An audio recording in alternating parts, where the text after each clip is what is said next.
A cup of coffee at a neighborhood cafe in Iron Ridge, Pennsylvania, was going to make all the difference. The Midnight Vultures Motorcycle Club believed they had discovered an easy victim when they chose to harass a 68-year-old woman. They were unaware that Diana Harper, 2 German shepherds, were not your typical pets and that she had trained military dogs in conflict areas for 30 years. They were military dogs with extensive training. Not only was a criminal empire exposed that morning, it demonstrated that the most dangerous person in a room can occasionally be the one you least expect. Tell us where you're coming from before we jump back in, and if this tale resonates with you, make sure to subscribe because I have something extra special in store for you tomorrow. When Diana Harper stepped out onto her front porch, steam rising from her first cup of coffee, the sun hadn't yet cleared the mountains. With experienced accuracy, she inspected her land while her grizzled hands encircled the mug. Her German shepherds, Ranger and Titan, roamed the grounds of her small farmhouse with disciplined efficiency. Diana's gaze followed their every step, taking note of their flawless shape. The canines continued their military demeanor even after they were retired for 3 years. Ranger paused, ears forward, then resumed his patrol, and a faint smile appeared on her face. They were more than pets. They were partners who had accompanied her in some of the most hazardous locations on the planet. As Diana put Ranger and Titan into her adapted pickup truck, the morning air smelled of pine and distant wood smoke. Out of sight but always prepared, their tactical vests were neatly folded in a dedicated locker. The road wound through woodlands that had protected the village for many years, and the drive into Iron Ridge was peaceful. The corner of Main and Maple, with its windows shining bright against the early morning shadows, was occupied by McCarthy's home cooking. As Diana's arrival was signaled by the bell above the door, Susan McCarthy glanced up from the counter. Susan called out just in time, "Vicky," already grabbing the coffee pot. Diana took her normal seat in her booth and positioned herself so that she could see the front door and the back door. Old habits did not die easily. "Regards, Susan. How are things going?" "No reason to complain." Susan's voice echoed around the almost deserted diner. Diana's demeanor stayed neutral, but her eyes briefly shifted to the window where Ranger and Titan were waiting in the truck, despite the recent comments about those motorcyclists traveling through town and making people anxious. "Is that correct?" The early silence was broken by the thunder of motorcycles. 3 motorcycles with riders sporting leather cuts and the Night Raven's MC patch pulled into the parking area. Diana watched their reflection in the chrome napkin holder while sipping her coffee. Susan's smile narrowed as the motorcyclists came in, their heavy footsteps contrasted with the cheery sound of the bells. The towering, scraggly-bearded commander looked around the diner before focusing on Diana. He drew lead and walked over to her booth, saying, "Well, look what we got here, boys. I had no idea this was a senior community." Diana moved slowly as she took another drink of coffee. The third rider blocked the way to the entrance, while the other 2 stretched out, one resting on the counter. The leader went on, his voice brimming with fake civility, "Mom. I recently moved to the area with my buddies. Since we'll be around a lot more, we thought we'd introduce ourselves. Is that correct?" Diana spoke in a cool, collected tone. Her fingertips delicately resting on the handle, she carefully placed her cup down. Uninvited, the biker slipped into the booth across from her. The rogue of name. "My brothers and I are what you may refer to as community organizers." Susan stepped forward, coffee pot in hand, to make sure everyone in Iron Ridge knew how things now operated. "She has been coming here for years and is a regular, boys." Rogue's eyes did not meet his smile. "Is that correct?" "The way I see it, anyway. Iron Ridge is undergoing a transformation. It could be time to let go of the status quo and allow for advancement." Diana looked straight into his eyes. She was able to read threats in the slightest nuances because to years of expertise. His right hand kept wandering toward his vest, his shoulders were tense, and his buddies were positioned strategically. "Progress," Diana said again, her voice heavy enough to cause Rogue to hesitate. Interesting word choice. Ranger and Titan sat alertly in the truck outside, their perfectly still stances a testament to their training. Through the open window of the diner came the faint smell of engine oil and leather. The problem is that this entire community is about to learn some new lessons, Rogue said as he leaned forward and lowered his voice. It would be unfortunate if something were to happen to such a lovely establishment or its patrons. Diana took her coffee cup and placed it in her lap. She had the authority of someone who had been in charge for decades when she talked. Rogue, you seem like a smart guy. I want you to pay close attention as I tell you something. There was utter silence in the diner. Even the typical morning sounds had stopped, including the clink of dishes, the sizzle of the grill, and the murmur of discussion. Diana went on, I've dedicated 30 years of my life to teaching others about threat assessment. It's odd that genuine threats hardly ever make an announcement. Rogue's smile wavered a bit.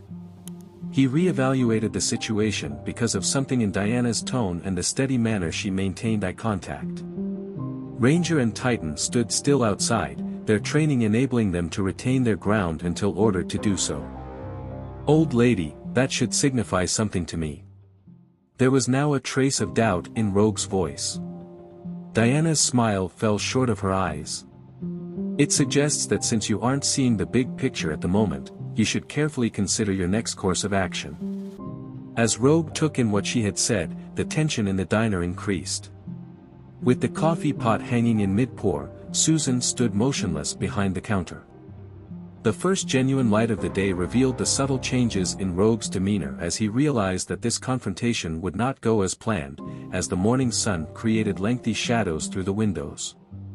Rogue's former confidence gave way to calculating as his fingers pounded against the diner table. The patches on his leather cut, the night raven symbol, stood out against the tattered leather in the dawn light. Sensing the shift in the air, his two companions shifted uneasily. Diana reached for her coffee cup, her motions deliberate and slow, her hand steady. Ranger and Titan stood watch through the window of the diner, their training clearly visible in their motionless stances. Rogue, leaned back, trying to get everything under control again. Diana placed her cup down precisely, and it's funny how sometimes pictures aren't what they seem. Not a people. With timing too good to be true, Sheriff Thomas Langston entered as the bell above the door sounded. His hand was casually resting close to his weapon, yet his aged face absorbed the sight with professional detachment. Langston nodded and walked over to the counter, saying, "Good morning, Vicky. Coffee to go, Susan." He spoke casually, but his shoulders were tense. Rogue's eyes narrowed and flitted from the sheriff to Diana. "Well, isn't it comfortable? Isn't the entire town one big joyful family?" With authority without resorting to violence, Langston responded, "Iron Ridge takes care of its own. It always has." Diana's faint smile remained constant. "I've known Sheriff Langston for a very long time. Truly fascinating tales, especially those pertaining to dealing with troublemakers." A fourth motorcycle entered the parking lot outside. The rider stayed mounted, the motor idling, the phoenix patch on his cut. His message was unmistakable. They had a fallback. "Sheriff, do you have an issue with newcomers?" The challenge in Rogue's voice was clear. Believe that this was a free nation. Langston turned to the motorcyclists and accepted his coffee from Susan. Free reign is not the same as free country. Here, business owners already pay for safety. We call it taxes. Diana observed the conversation and the subtle shifting of Rogue's companions. Their actions suggested that they had received military instruction or at the very least, organized fighting experience. They were not your typical goons. Protection is a funny word, Rogue thought as he tapped the table in a purposeful pattern. Diana knew. His guys received a silent signal. Varies depending on the individual. A growl echoed through the open window, low and nearly undetectable. Ranger and Titan, who were trained to react to even the smallest change in atmosphere, had picked up on the subtle change in tension. Diana's voice broke the tension. Yes, it does.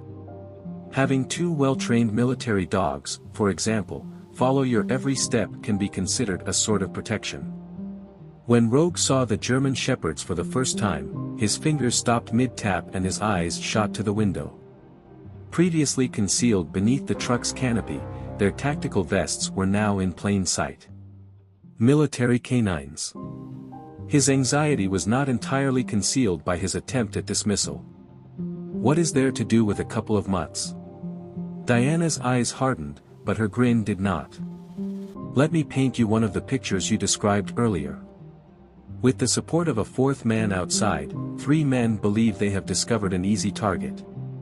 Rather, they have entered a scenario that they do not completely comprehend. Sheriff Shepard, who had left his coffee on the counter, stepped forward.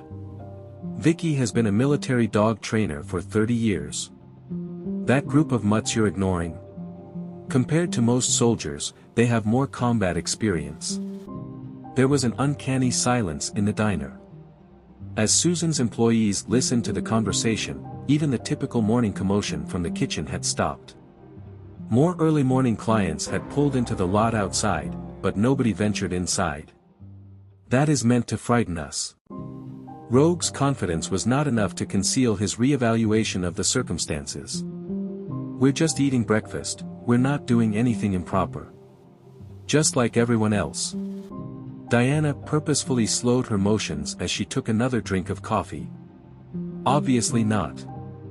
Last night, I witnessed pallets being unloaded at the former Miller warehouse, and I'm confident they contained just materials for your community organization. Rogue's expression grew stern. Lady, you have a very active imagination. Diana retorted, I didn't get citations for surveillance operations in 3 combat zones because of imagination. It's amazing what you saw when you took your dogs for early morning walks. Sheriff Shepard was still holding his weapon. It's intriguing that you brought up the Miller warehouse. There have been some reports of recent activity there. Outside, the motorcyclist revved his engine. An indication. With deliberate and precise movements, Rogue slipped out of the booth. We have places to be, but this has been really enlightening. Diana's voice interrupted him in the middle of his turn. Before you go. A piece of advice. Be sure to look for canine patrols before transporting sensitive items the next time. Beyond explosives, military canines are taught to detect other threats. Now there was no mistaking the danger in Rogues. Are you attempting to make a certain point? Diana answered, just sharing my professional expertise. The name drop struck close to home, but I believe your boss, Deathstroke, might want to reassess your security procedures. For a brief moment, Rogue's facade broke, displaying real surprise. His friends looked at each other, their hands drifting to concealed guns. What do you know? Rogue's voice had grown dangerously quiet. Ms. Harper, I believe we'll be seeing each other much more. Diana quickly looked steadily into his eyes. Anticipating it. Keeping sight lines until they got to their motorcycles, the bikers retreated from the diner. Squealing tires on asphalt signaled their departure, and the noise of motors filled the morning air as they drove away.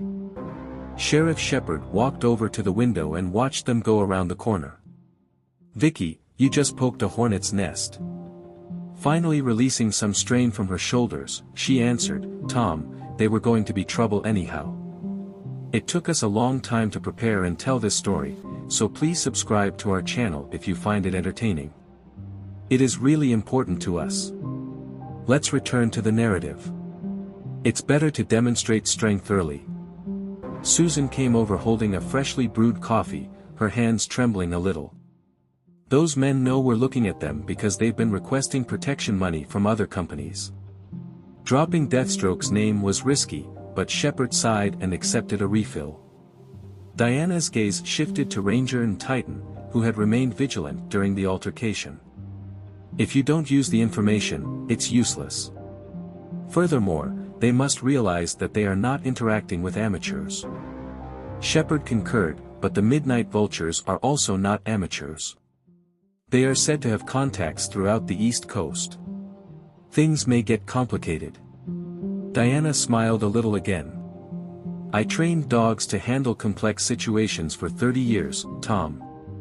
I have a feeling that things are going to get really interesting in Iron Ridge. Outside, the diner's parking lot was covered in deep shadows as the early sun had completely cleared the mountains. Ranger and Titan continued to be alert, their instincts and training confirming what their handler already knew. This was only the start. Detective Ashley Parker laid out pictures on his desk as afternoon sunlight poured through Sheriff Shepard's office windows. While their faces were partially hidden, the Midnight Vultures members' body language was clear when they met with well-dressed individuals outside the Miller warehouse. Parker tapped a single image of containers being unloaded after 3 weeks of surveillance. We are unable to get close enough to verify what they are transporting, but it is something large. Diana sat calmly, carefully examining the pictures. At her feet rested Ranger and Titan, whose vigilant positions contrasted sharply with their seeming ease. Diana pointed to a shadowy figure and said, "That's the man in the suit. He is military trained, most likely Russian, based on his demeanor and the distance between him and his guards." Parker leaned forward. "How do you know?" Diana's eyes never left the picture as she said, "Spent time in joint operations. When it comes to private security in particular, Russians have a unique style of movement." Sheriff Shepard gave his chin a contemplative rub. The rise in activity could be explained by a Russian connection.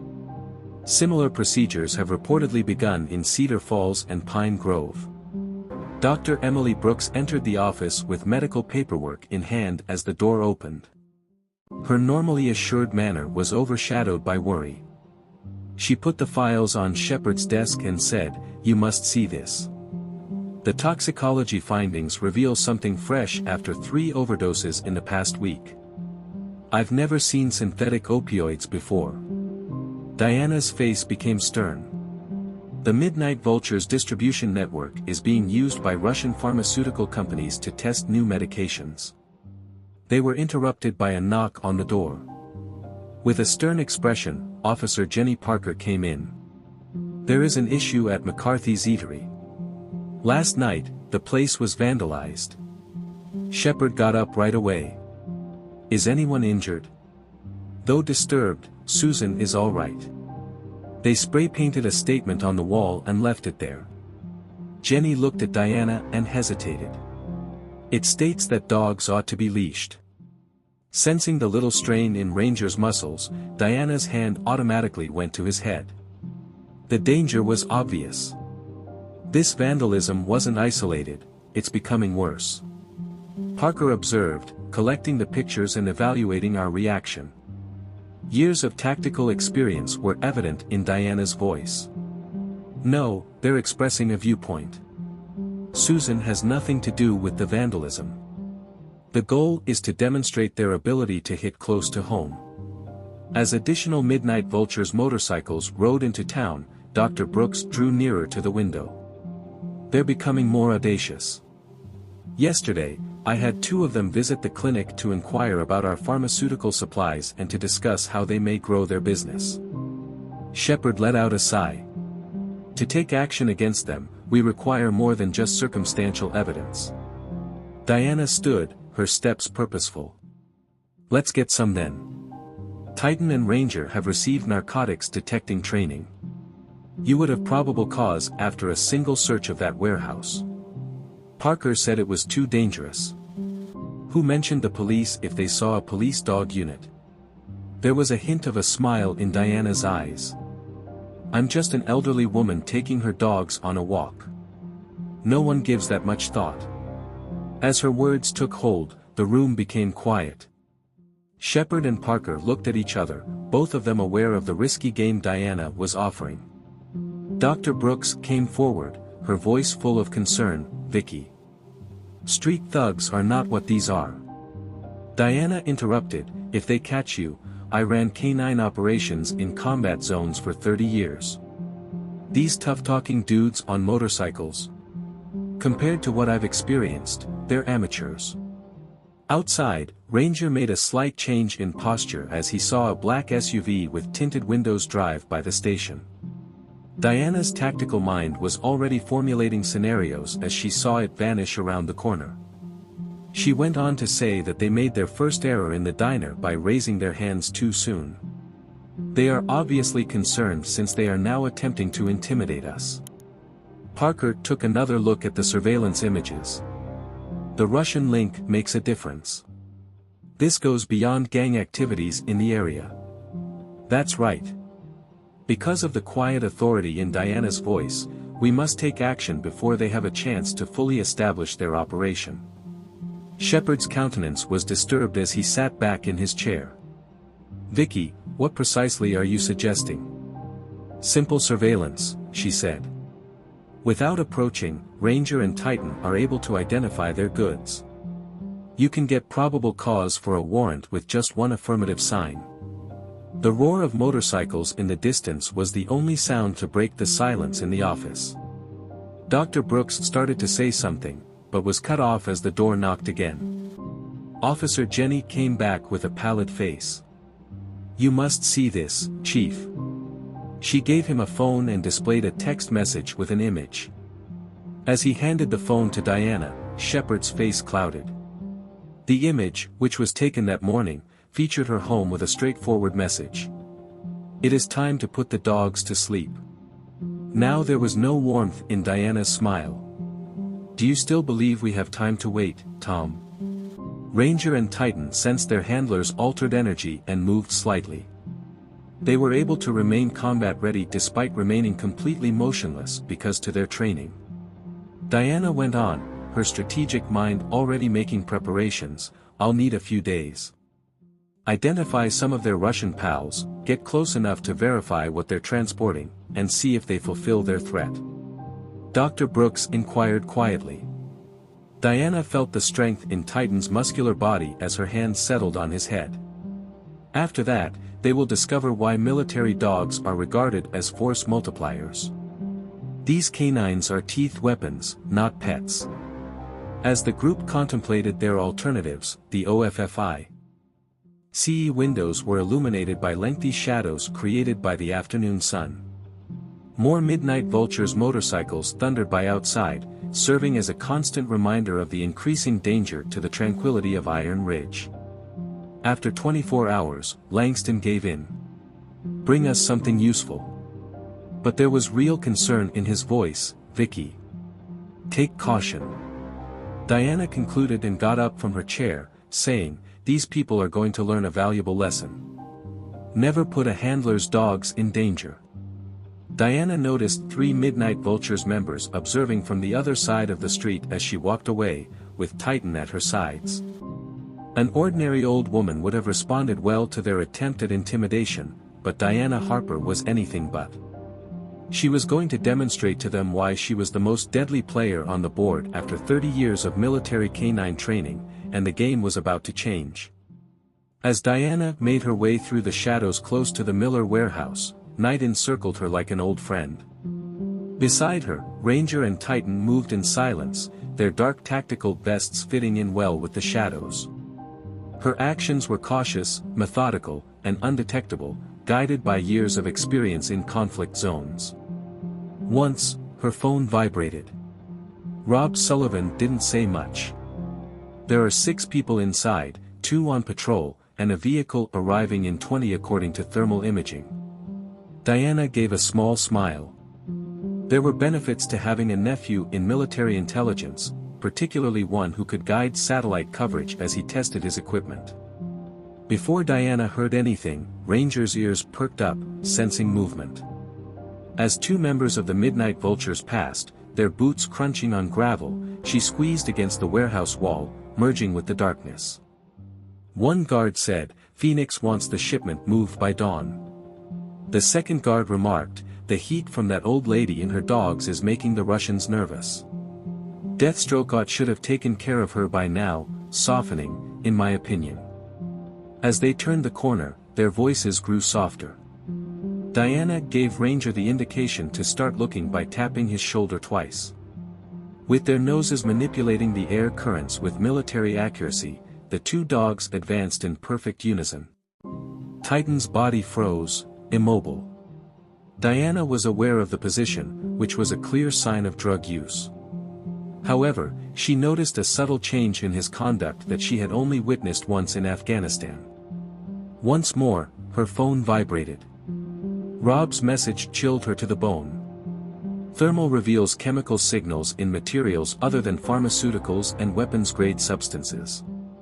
Diana's strategic thoughts whirled. The Midnight Vultures were transporting weaponry, maybe even more dangerous than drugs. She required proof, something tangible for Langston. The truck arrived on time, with a low rumble. Diana signaled both dogs to remain positioned by tapping them. With a groan, the warehouse door opened, letting golden light flood the shadows. A strong accent is required, so let's get this over with quickly. Are your soldiers certain about security, Phoenix? The place is clean, Phoenix said. It would be foolish of anyone to come sniffing around here. Diana's lip curved slightly. It's astonishing how often recklessness results from overconfidence. She lifted her phone, the Midnight Vultures and Russians exchanging cases captured on the video. Her aroma was carried forward by a sudden shift in the wind. The night was broken by a yell as Titan's muscles strained for a brief moment. There. Diana made no hesitation. Ranger. Titan. Get involved. After years of training, the dog's repressed rage erupted into action. Before the first guard could draw his weapon, Ranger defeated him, and Titan made a broad circle, blocking the escape path. After decades of martial training, Diana moved like fog. Before realizing what had happened, the first biker lunged for her and ended up face down. Ranger pinned the second after he had taken 2 steps. Hold posture, the Russian pointed a pistol at Diana, his voice authoritative. Call off the hounds, or Titan would appear behind him with a low growl that promised repercussions, ending his threat. This is what's going to happen, Diana said in a stern tone. My dog will prove why the military invested $500,000 in training him, or you will drop that weapon. With his own weapon lifted, Phoenix stepped out of the shadows. Old woman, you should have kept your mouth shut. We must now provide an example. There was no humor in Diana's laughter. You're in my kill box, your Russian pal is going to lose his arm, and your men are down. Look around you, kid. Phoenix growled, you're outnumbered. Am I? When red laser dots appeared on Phoenix's chest out of nowhere, Diana grinned. Tactical support teams were reportedly part of Rob's equipment evaluation. Controlled anarchy erupted throughout the night. Police cars appeared, their lights illuminating the area in red and blue, and Sheriff Langston's voice roared through a megaphone. Everyone on the ground, federal agents. As FBI teams flooded the warehouse, Diana held her ground. Despite the chaos, Ranger and Titan maintained their targets with expert efficiency. Because they have come, haven't you? Diana grinned and said, let's just say my retirement location wasn't random. Months earlier, Rob noticed odd traffic patterns. Proof of the Russian connection was required. And now? As she witnessed additional Midnight Vultures members being taken into custody, Diana's face hardened. The hornet's nest has now been kicked. Frost will be requesting favors, and Deathstroke won't take this lying down. Norton recommended that you be placed under protective custody. This time, Diana's chuckle was real. I've trained dogs to hunt the most dangerous people in the world for 30 years, son. She nodded to Ranger and Titan, who sat ready and attentive, and said, my protection works just fine. Diana watched the FBI process the scene as morning came over Iron Ridge. She was aware that this was only the start. The Russians would not take this defeat lightly, and the Midnight Vultures would strike back. Diana, however, was filled with anticipation as she stood there with Ranger and Titan at her side. She had dedicated her professional life to teaching canines how to handle this type of conflict. The destruction within McCarthy's diner was illuminated by the morning light that poured through the broken windows. The floor was covered in broken glass, smashed plates, and overturned tables. Harsh red letters were spray-painted on the wall. Diana was the first to notice, standing in the middle of the devastation as Ranger and Titan scanned the area with well-honed efficiency. As she scooped up broken cups, Susan McCarthy worked quietly behind her damaged counter, fighting the urge to cry. Susan's voice faltered a little, "Insurance will cover it." However, they stated that there would be more than simply property destruction the next time. Detective Parker spoke with witnesses outside while Sheriff Langston took pictures of the incident. A transparent boot print with a size 12 military-issue sole pattern was visible through the front glass. As she watched Ranger explore a corner, Diana remarked, "They're escalating faster than expected." Her concerns were validated by the dog's actions. Something had been planted by the vandals.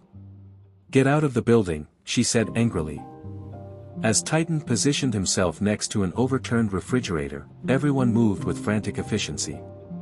20 minutes later, the bomb squad showed up, verifying what Diana's dogs had picked up. A Russian-made, military-grade, undetonated explosive device. "It's a message," said Agent Norton, looking at the gadget. "They are demonstrating their sophistication and alerting us to their potential." Rob's message chimed on Diana's phone. "There is more activity at the private airfield outside the town, according to satellite. An hour ago, a Russian charter landed." With a medical bag in hand, Dr. Brooks arrived and proceeded to assess Susan for shock. She quietly reported 3 additional overdoses last night. A different chemical makeup than previously. The streets are overflowing with new merchandise. Outside, a slick black SUV with illegally tinted windows pulled up. With a medium frame, a pricey suit, and icy eyes that scanned everything, the man who emerged moved with military precision. Dmitry Frost Petrov himself had come. "A very beneficial arrangement has been upset by you." Frost had a subtle, sophisticated accent. He ignored the police and spoke directly to Diana. "Maybe we could talk about retirement compensation." Diana slowly turned, her body relaxed but poised. She was surrounded by Ranger and Titan, whose training was seen in every muscle. "Interesting word choice," she said. "Considering that more than just medications were in your most recent shipment." His eyes never met Frost's smile. "You know it's personal now, but business is business. We need to give examples." Diana's voice held the same deadly calm as the explosion. "My canines wouldn't have been able to identify it if the specialists had been more meticulous. Frost's danger was obvious. Dogs can be dealt with. Even those with military training." As Diana moved forward, the temperature appeared to plummet. "In Kandahar, the last individual who threatened my dogs was put in a corpse bag. Who put him there, do you think?" Sheriff Langston approached with his hand on his gun. "You're meddling with an ongoing investigation, Mr. Petrov." "Research?" Frost chuckled quietly. "Sheriff, you have small-town issues. Avoid getting involved in foreign affairs." The roar of a motorcycle broke the silence as Tyler Deathstroke Lynch arrived, his Midnight Vultures cropped and sporting new patches with Russian emblems on them. Deathstroke sneered as he surveyed the wreckage. "This way, the place looks better." "I'm sorry about the bomb, but the timing must have broken." After treating Susan, Dr. Brooks came out with a furious expression on her face. "Your product is to blame for the deaths of 3 children. Before you're pleased, how many more? Damage to collateral?" Frost brushed it off. "Data is necessary for market testing." With astonished eyes at the scene, Detective Parker came closer. "How did you?" Diana calmly retorted, "Never undervalue an elderly woman with good dogs and better friends." From the ground, the Russian gave her a scowl. "You don't know what you've begun." Diana knelt next to him and spoke only to him. "False. I am fully aware of what we have begun.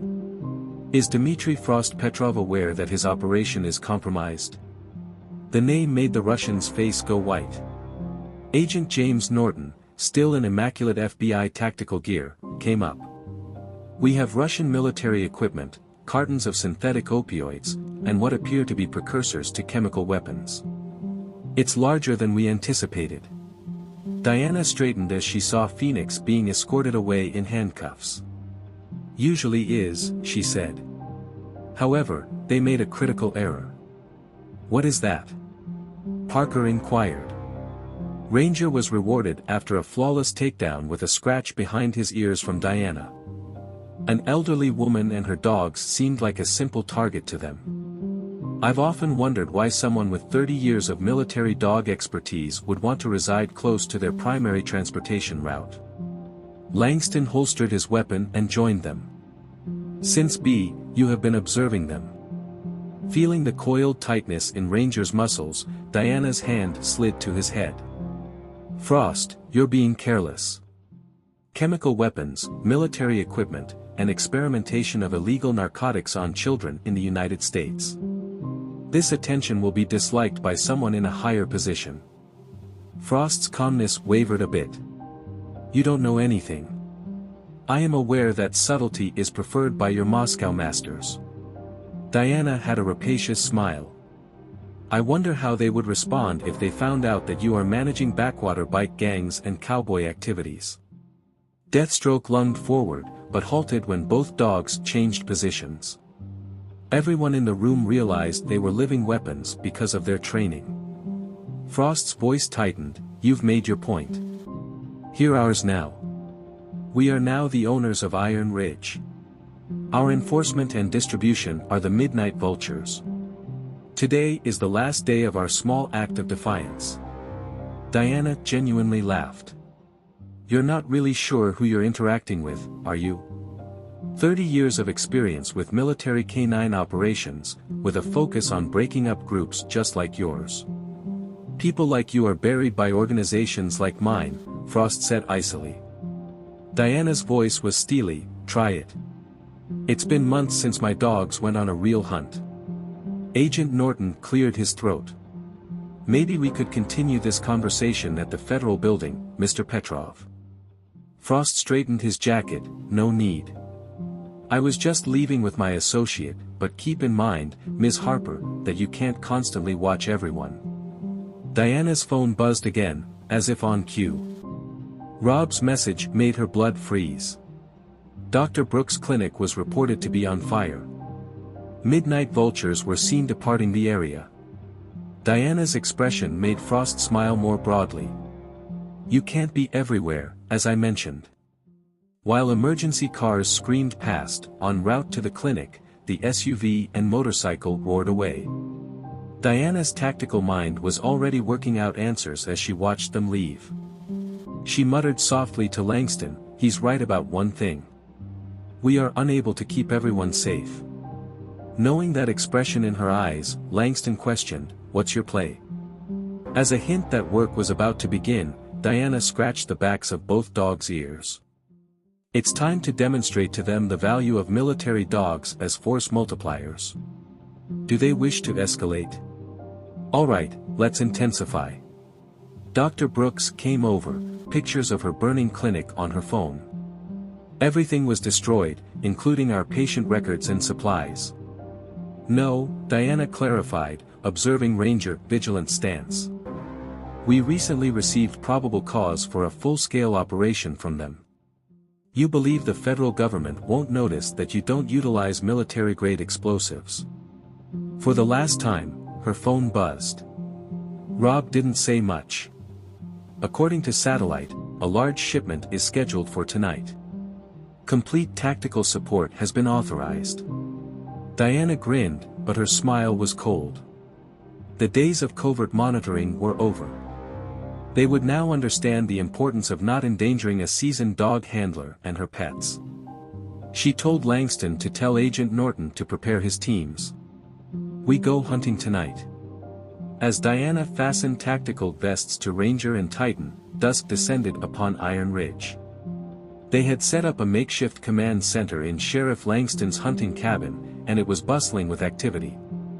The thermal images of 3 warehouses were shown on Rob Sullivan's laptop as Agent Norton briefed his tactical squad. Movement at all 3 places is confirmed by satellite. Rob gestured toward the screen's heat signatures. Most important shipments pass through the former lumber mill. This one is being personally managed by Frost. With decades of memories evoked by the familiar weight of the tactical gear, Diana checked her radio equipment. The mill crew will be led by Ranger and Titan. We can identify exactly what we're dealing with by looking at their noses.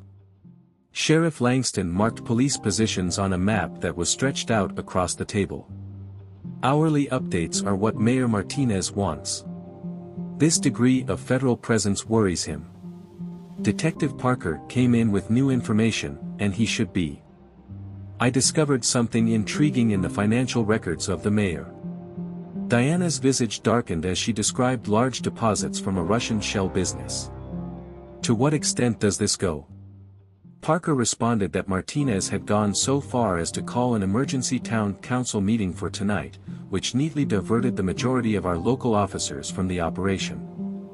Night Raven's motorcycles were cruising the streets outside, their motors roaring.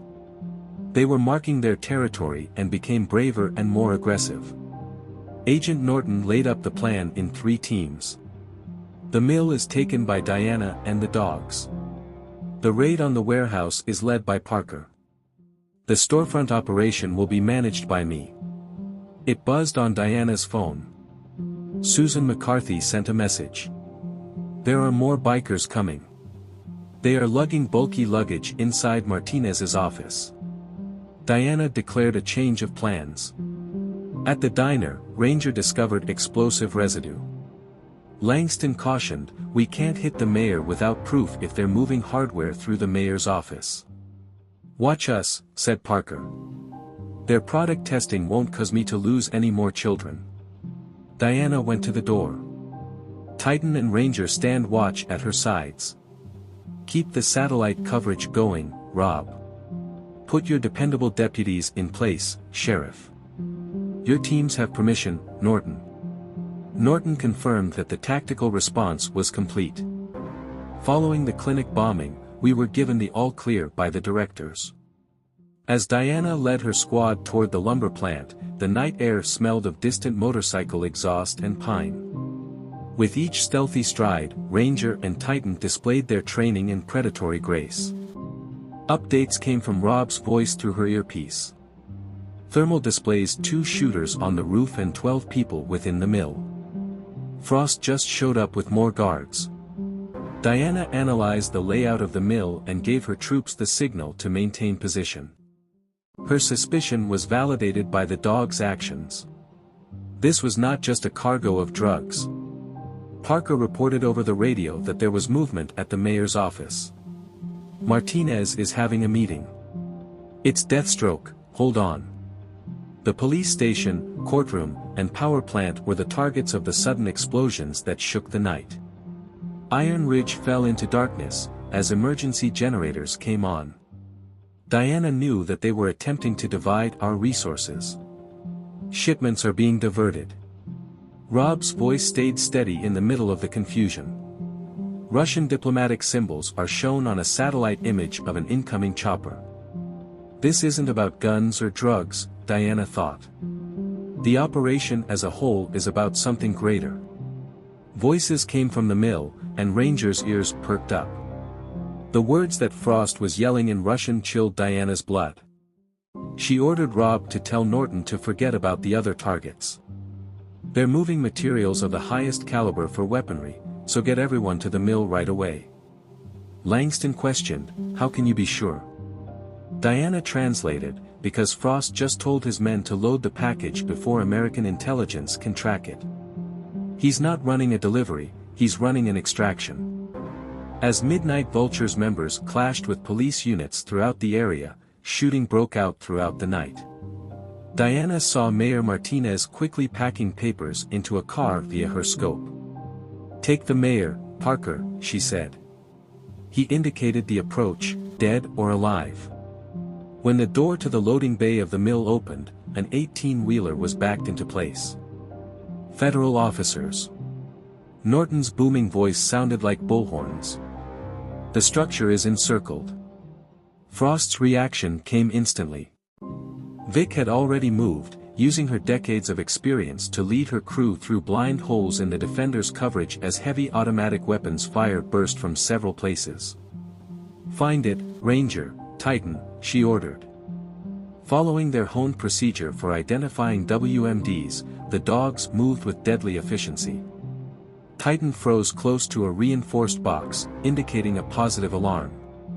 Diana's radio was interrupted by a familiar voice before she could report the location. Mayor Martinez ordered all troops to stand down. This is now under town jurisdiction via executive order. Norton counted, no. The federal operation is still in existence. Diana's night vision showed Martinez walking toward the mill with officers she didn't recognize in uniform on either side. "Ms. Harper, last chance," Martinez said. "Leave. Have fun in retirement. Not every struggle is worth dying for." Throughout the property, Diana's chuckle could be heard. "It's funny since I was going to say the exact same thing." The shadowy movements of Ranger and Titan defeated Martinez's guards before they could respond. The mayor found himself face down with Diana's knee in his back as he sought for a weapon. "You brought them here," she said bluntly. "Covered them. Assisted them in establishing their business." "You don't get it," Martinez exclaimed. "Judges, politicians, entire agencies, they own it everything. They are unstoppable." There was a single shot. Dead weight beneath Diana's palms, Martinez sagged.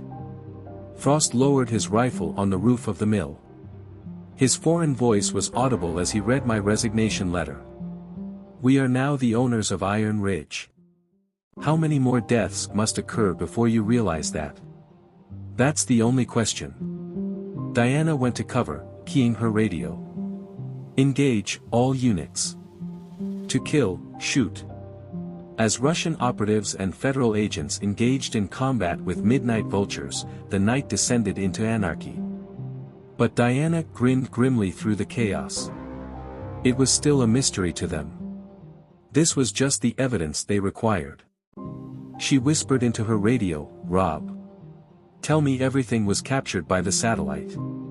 Her nephew attested to each frame. "The State Department is already aware of the situation, including the diplomatic helicopter." Diana beckoned Titan and Ranger forward. Her voice carried deadly certainty against the blasts and gunshots.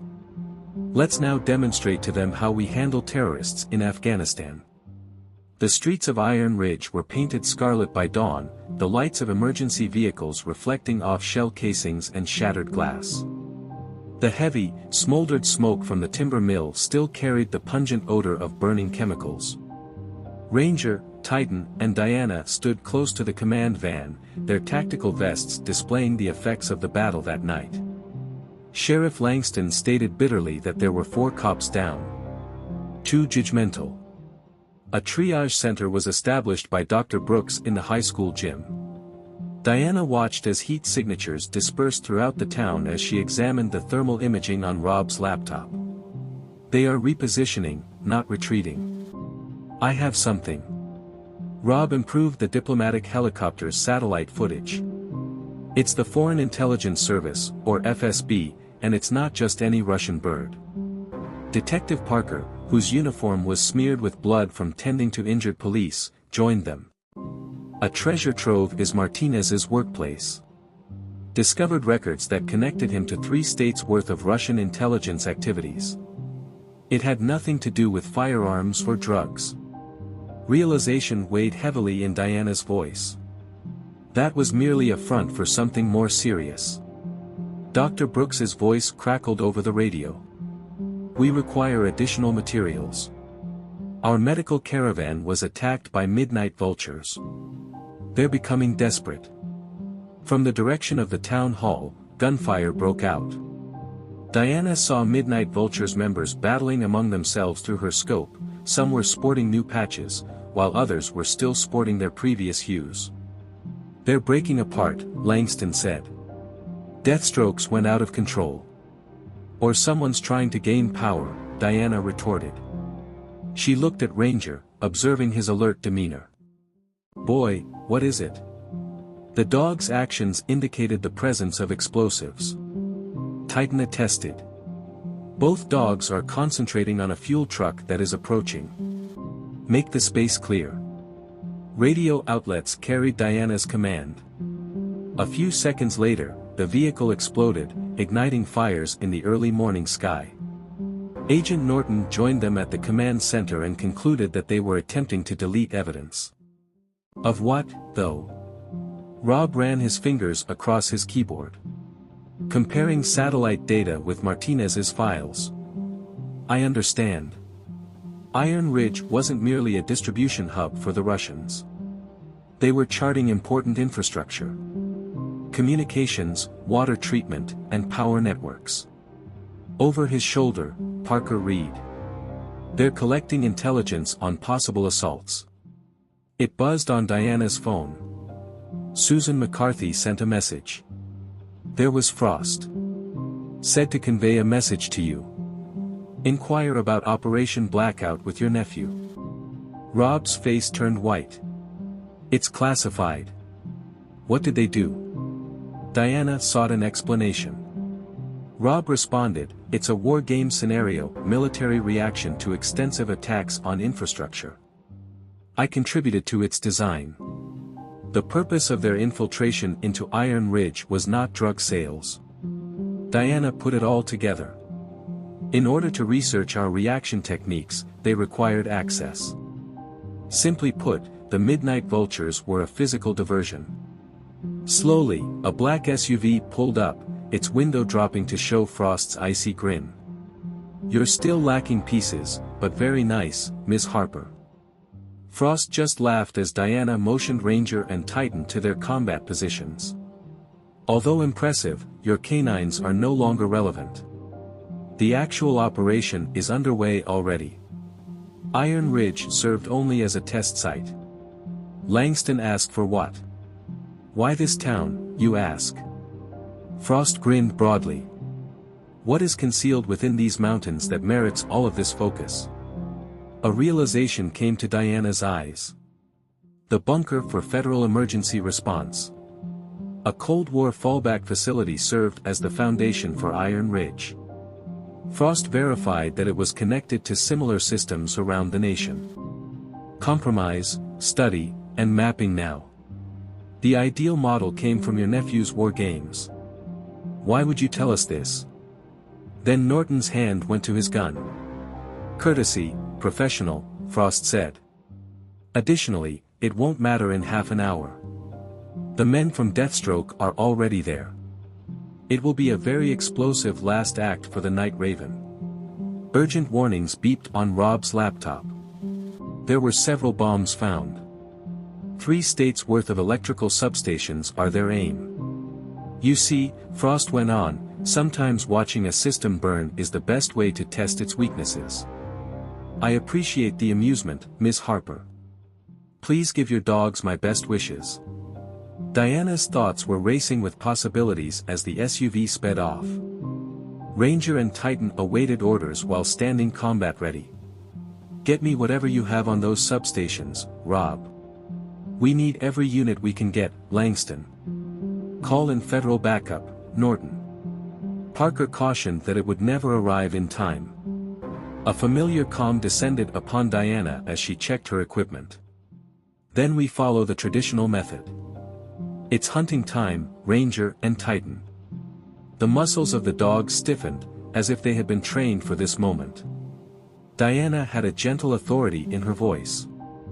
They believe that this is the end of it. They believe they have triumphed. However, they overlooked something important. What is that? Langston inquired. Diana had a rapacious smile. Hunting bombers was our specialty in Afghanistan.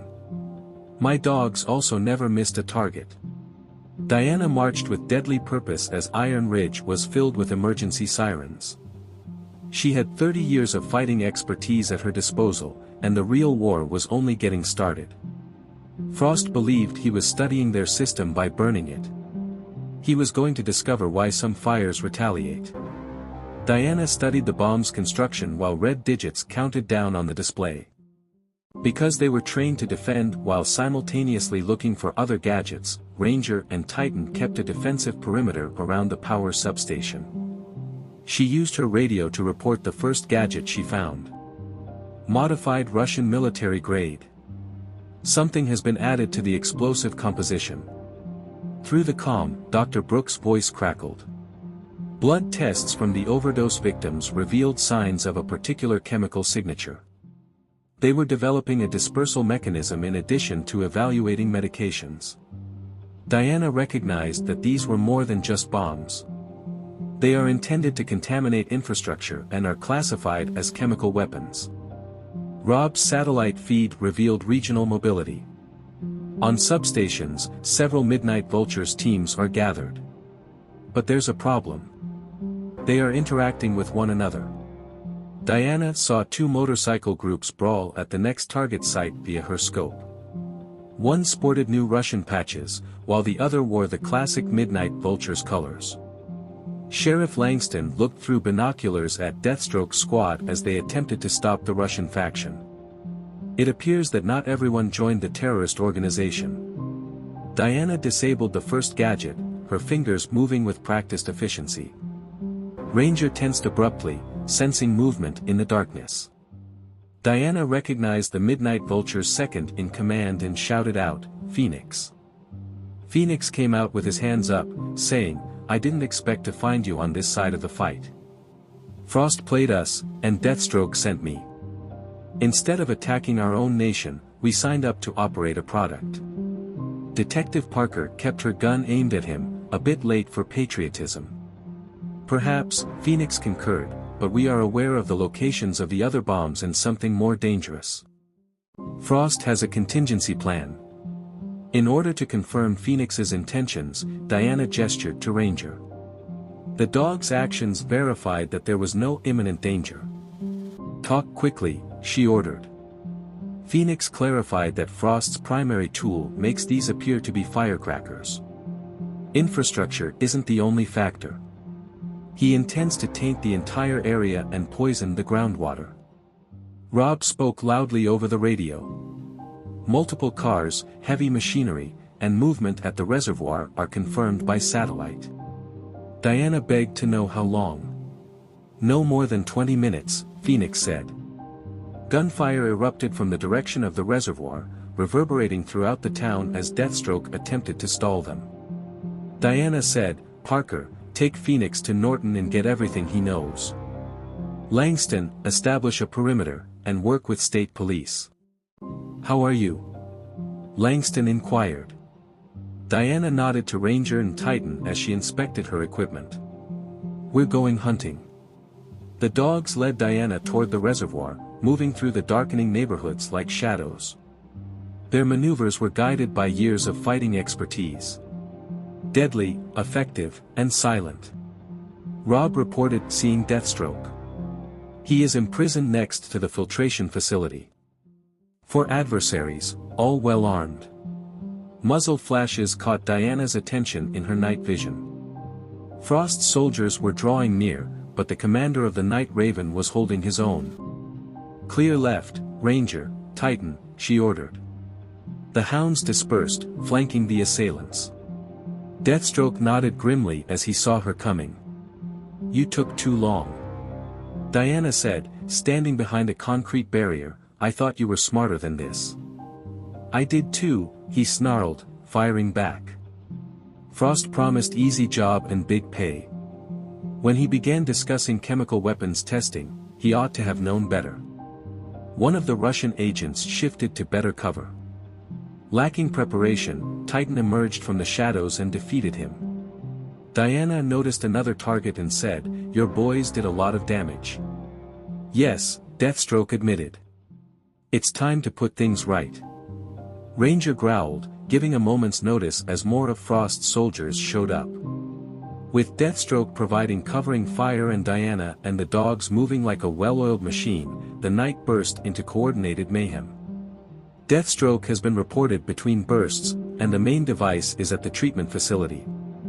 It's being rigged to the main intake. The radio in Diana crackled.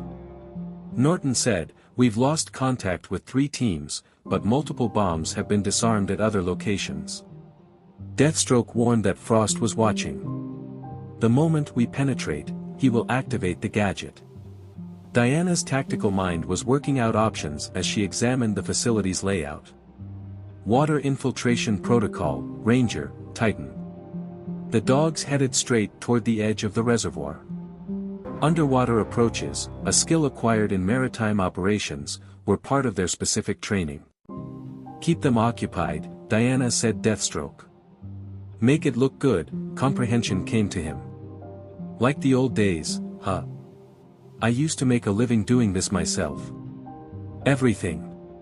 Military." He confirmed Force Recon. "Before I was expelled by the Corps." Diana grinned glumly. Deathstroke then nodded and reloaded his weapon, "As you may imagine. Yes, we entertain them while your canines perform the actual labor." As Diana and Deathstroke battled Frost's troops, the night was filled with well-planned mayhem.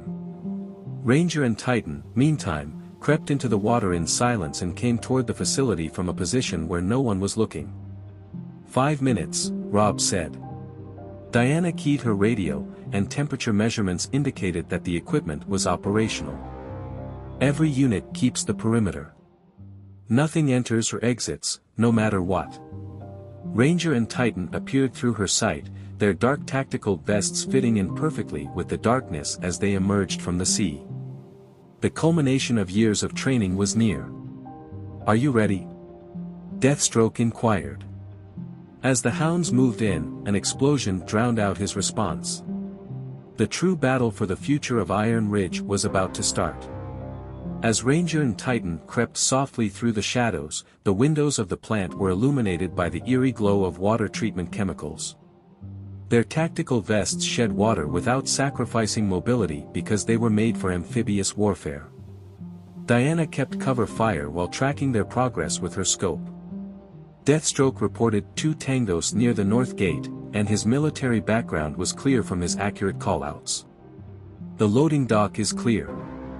Frost's guys were inside the complex, setting up the main device next to the main water intake. 8 heat signatures, each equipped with chemical sensors that detected something new, were visible in Rob's thermal imaging. The radio was filled with the earnestness of Dr. Brooks' voice. "The chemical has been altered by them. It is intended to react with common compounds used in water treatment." Diana gestured Ranger to the intake chamber as she evaluated this information. "They are using our own purification equipment as a weapon in addition to contaminating the water." Frost's voice reverberated across the facility's public address system, "Clever." A sudden explosion shook the west side of the building, "But I didn't expect anything less from someone with your experience, Ms. Harper." Diana saw Officer Jenny Parker lying down with blood oozing from a wound on her shoulder through the smoke. Nearby, 2 more officers were lying still. "You're getting more bodies," Frost added. "How many more lives are your values worth?" 3 of Frost's men tried to flank them, but Titan's roar served as warning. The K-9's training took control. They were quick, accurate, deadly, and unreserved. "No." Diana's voice carried a deadly calm as she answered, "I've spent 30 years training dogs to hunt men like you. Do you have any idea how many escaped?" Deathstroke's battle skill was evident in his fluid movement as he moved to retrieve Parker. "The gadget is heated. There is not much time left." Diana keyed her radio, "Dr. Brooks. What would happen if the treatment system came into contact with that compound?" "Chain reaction," said Brooks glumly. "Downstream, each chlorination station turns into a chemical weapon. Within hours, 3 states' population centers would be impacted." Ranger had arrived at the intake chamber, his actions indicating the presence of several explosive devices. Through a window, Diana saw Frost leading his soldiers with military accuracy. "You're outnumbered," said Frost. "This isn't Afghanistan, but your dogs are amazing. Chemical warfare is what this is." One thing he's right about. With a grunt, Deathstroke pressed into Parker's wound. This conflict isn't typical. Diana's thoughts whirled with possibilities. Ranger and Titan were in place, but even they were not trained to disarm several devices under fire. "Rob," she ordered. "Please provide me with a quick structural examination of this facility." The fingers of her nephew swept over his keyboard. The intake chamber collapses if the main support columns are removed, but Diana concluded that this would contain the explosion, much like a controlled demolition. There was genuine delight in Frost's laugh. "Are you going to demolish the building? For someone attempting to save it, that is pretty drastic." "Oh," Diana grinned grimly, "that was not the intention." Titan, Ranger, and Protocol 7.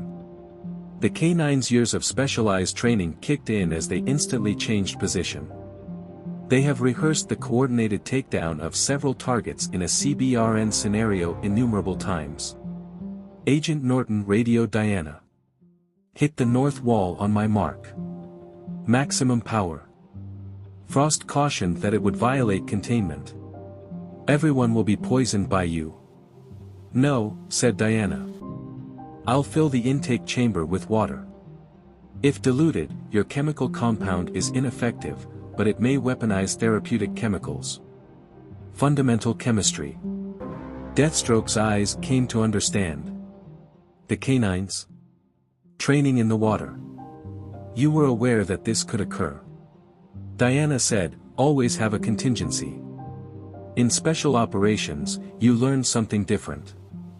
Frost's calmness wavered a bit. "Put the hounds to death." His guys were never given the opportunity. After years of military training, Ranger and Titan moved in perfect unison, like liquid shadow. Every takedown was quick, accurate, and planned to remove threats without jeopardizing the overall goal. Now, when federal tactical forces broke through, Diana ordered the north wall to blow inward. The intake chamber was flooded by the influx of water from the reservoir. Ranger and Titan had previously charted their escape routes, while Frost's soldiers frantically sought higher ground. Rob reported that the facility was breached. The water level is rising. Dilution in progress is detected by chemical sensors. Diana saw Frost making his way to a tunnel for maintenance. "East exit, Langston." "He's on the run." "Not exactly." Unexpected satisfaction sounded in Frost's voice. "You ought to see how your friend, Dr. Brooks, is doing. It appears that some unwanted guests have just arrived at her temporary clinic." Then horror struck. Diana recalled that Brooks has all of the chemical information and proof of Frost's operation. The facility housed their complete case in addition to providing treatment for the injured.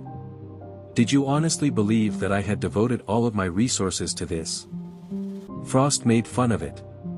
"Letting your adversary believe they have discovered your secret strategy might occasionally be the most effective diversion."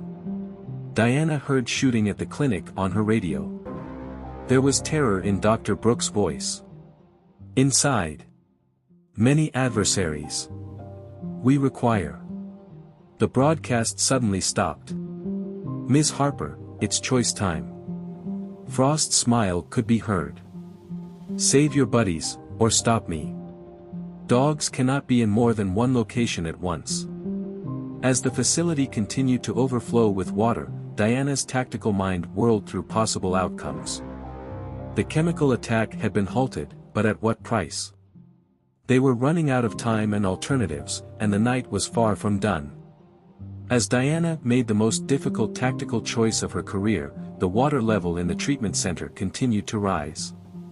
Throughout her 30 years of military service, she had never separated Ranger and Titan. The K9s were conditioned to cooperate, and their coordination increased their efficacy. "Come, Ranger," she said. "Protect Deathstroke, Titan. Procedure for the clinic defense."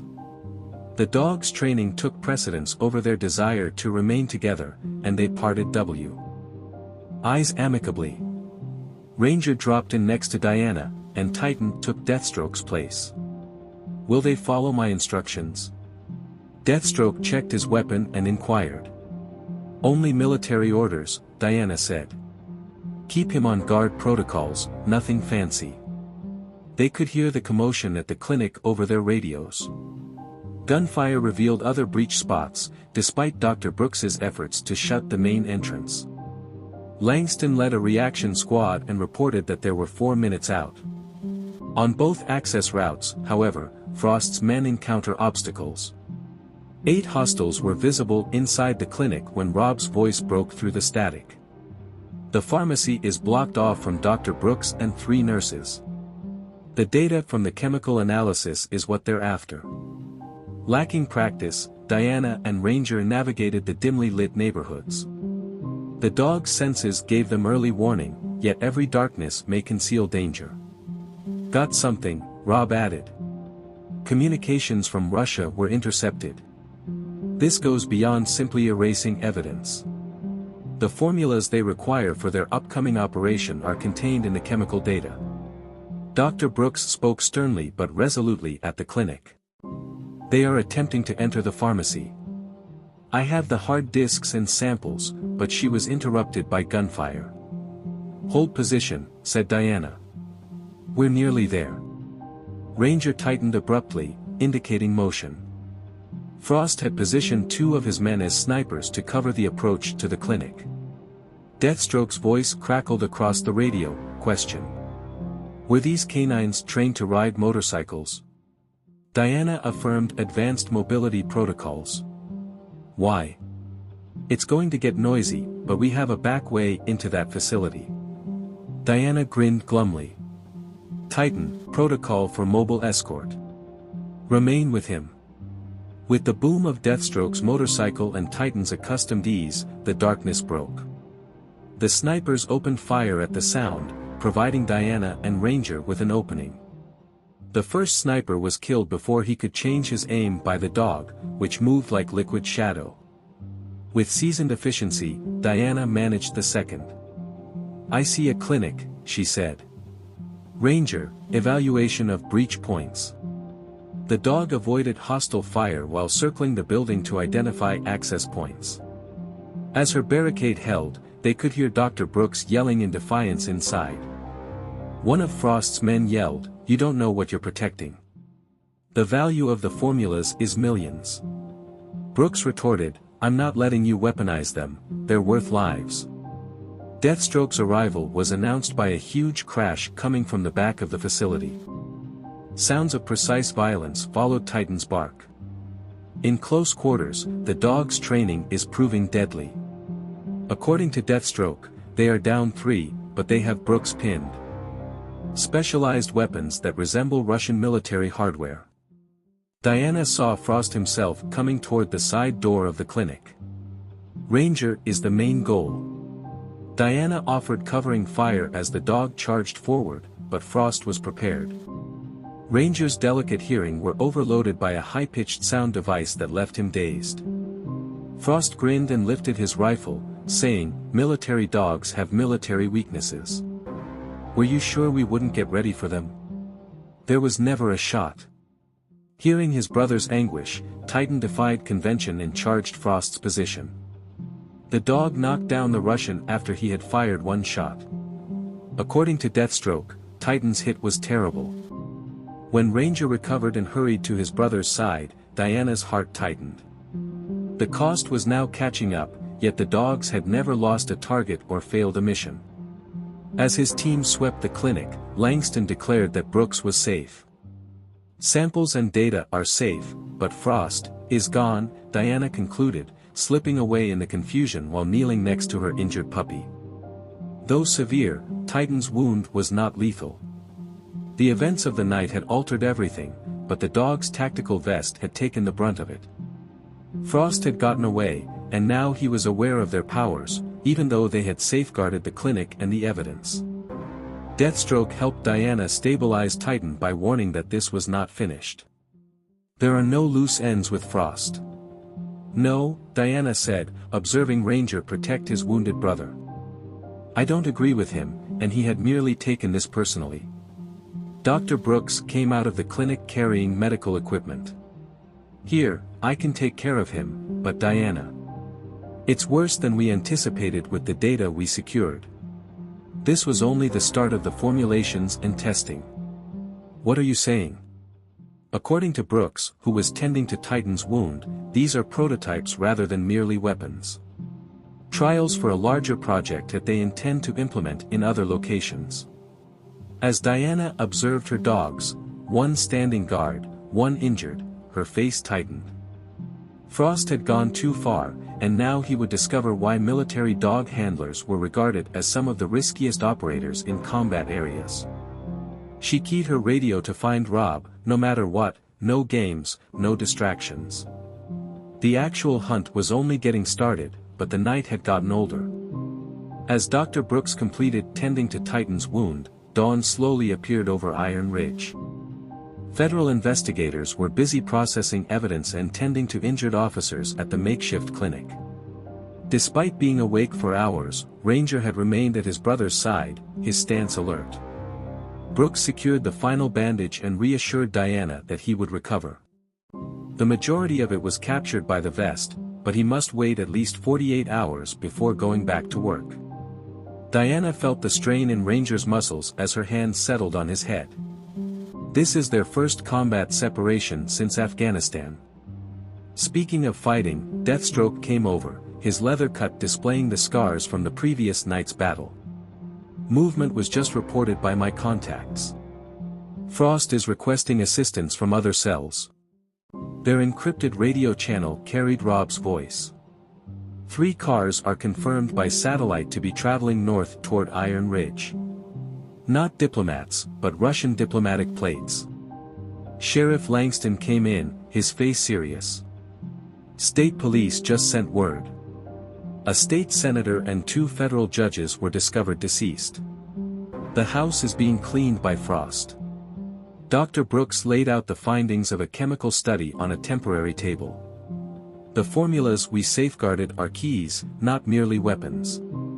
As she saw Ranger change positions to better protect his sibling, Diana ordered him to explain. Brooks cited chemical graphics to illustrate how each molecule is made to target a certain infrastructure. Concrete deterioration, air handling systems, and water treatment.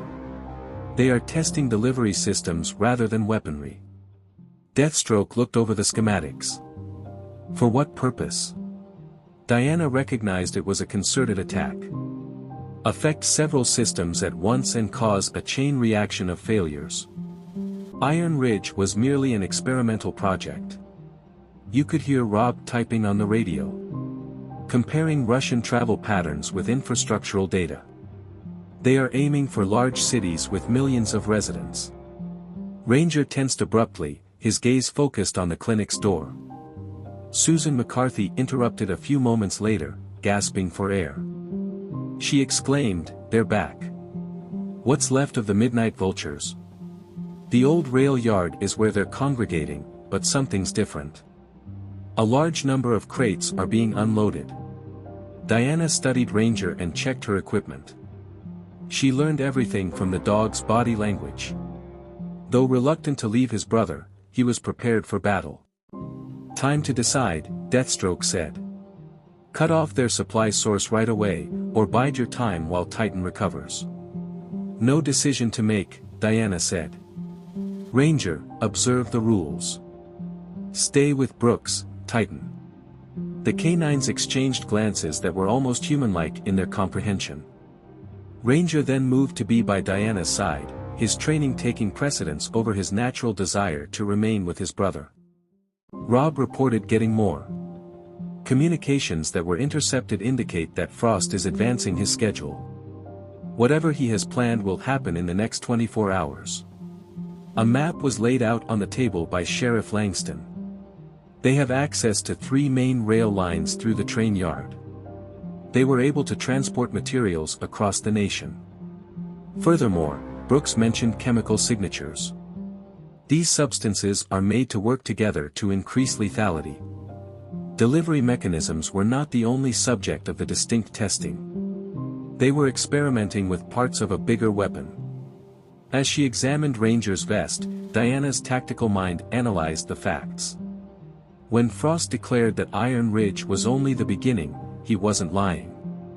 Before implementing his technique nationwide, he had to demonstrate that it was effective here. Many targets, Deathstroke concurred. Strike the air, water, and structural systems all at once. Incite fear and overburden emergency services. Then, Brooks concluded, use the combined weapon. The number of fatalities would be disastrous. Titan whimpered gently as he attempted to get out of his medical bed. Diana approached him and spoke in a forceful yet gentle tone. Boy, stay. This will be handled by Ranger. Are you entering now? Langston inquired. Not both dogs.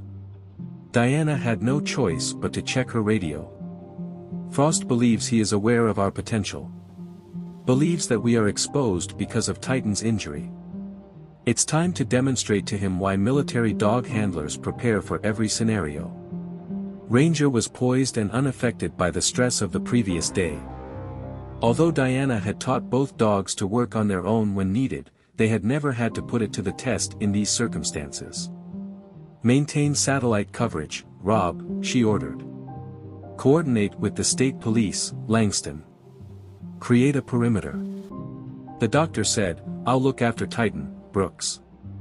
And continue to examine these formulas. It may be possible to neutralize them. Deathstroke inspected his armaments. Those members of my crew who remained faithful are standing by. When you're ready, it's ready. Diana's voice carried years of shared war experience as she knelt next to Titan for the final time. Boy, follow the guard protocol. Protect them. As his brother walked toward the door with Diana, the injured dog's eyes appeared to comprehend.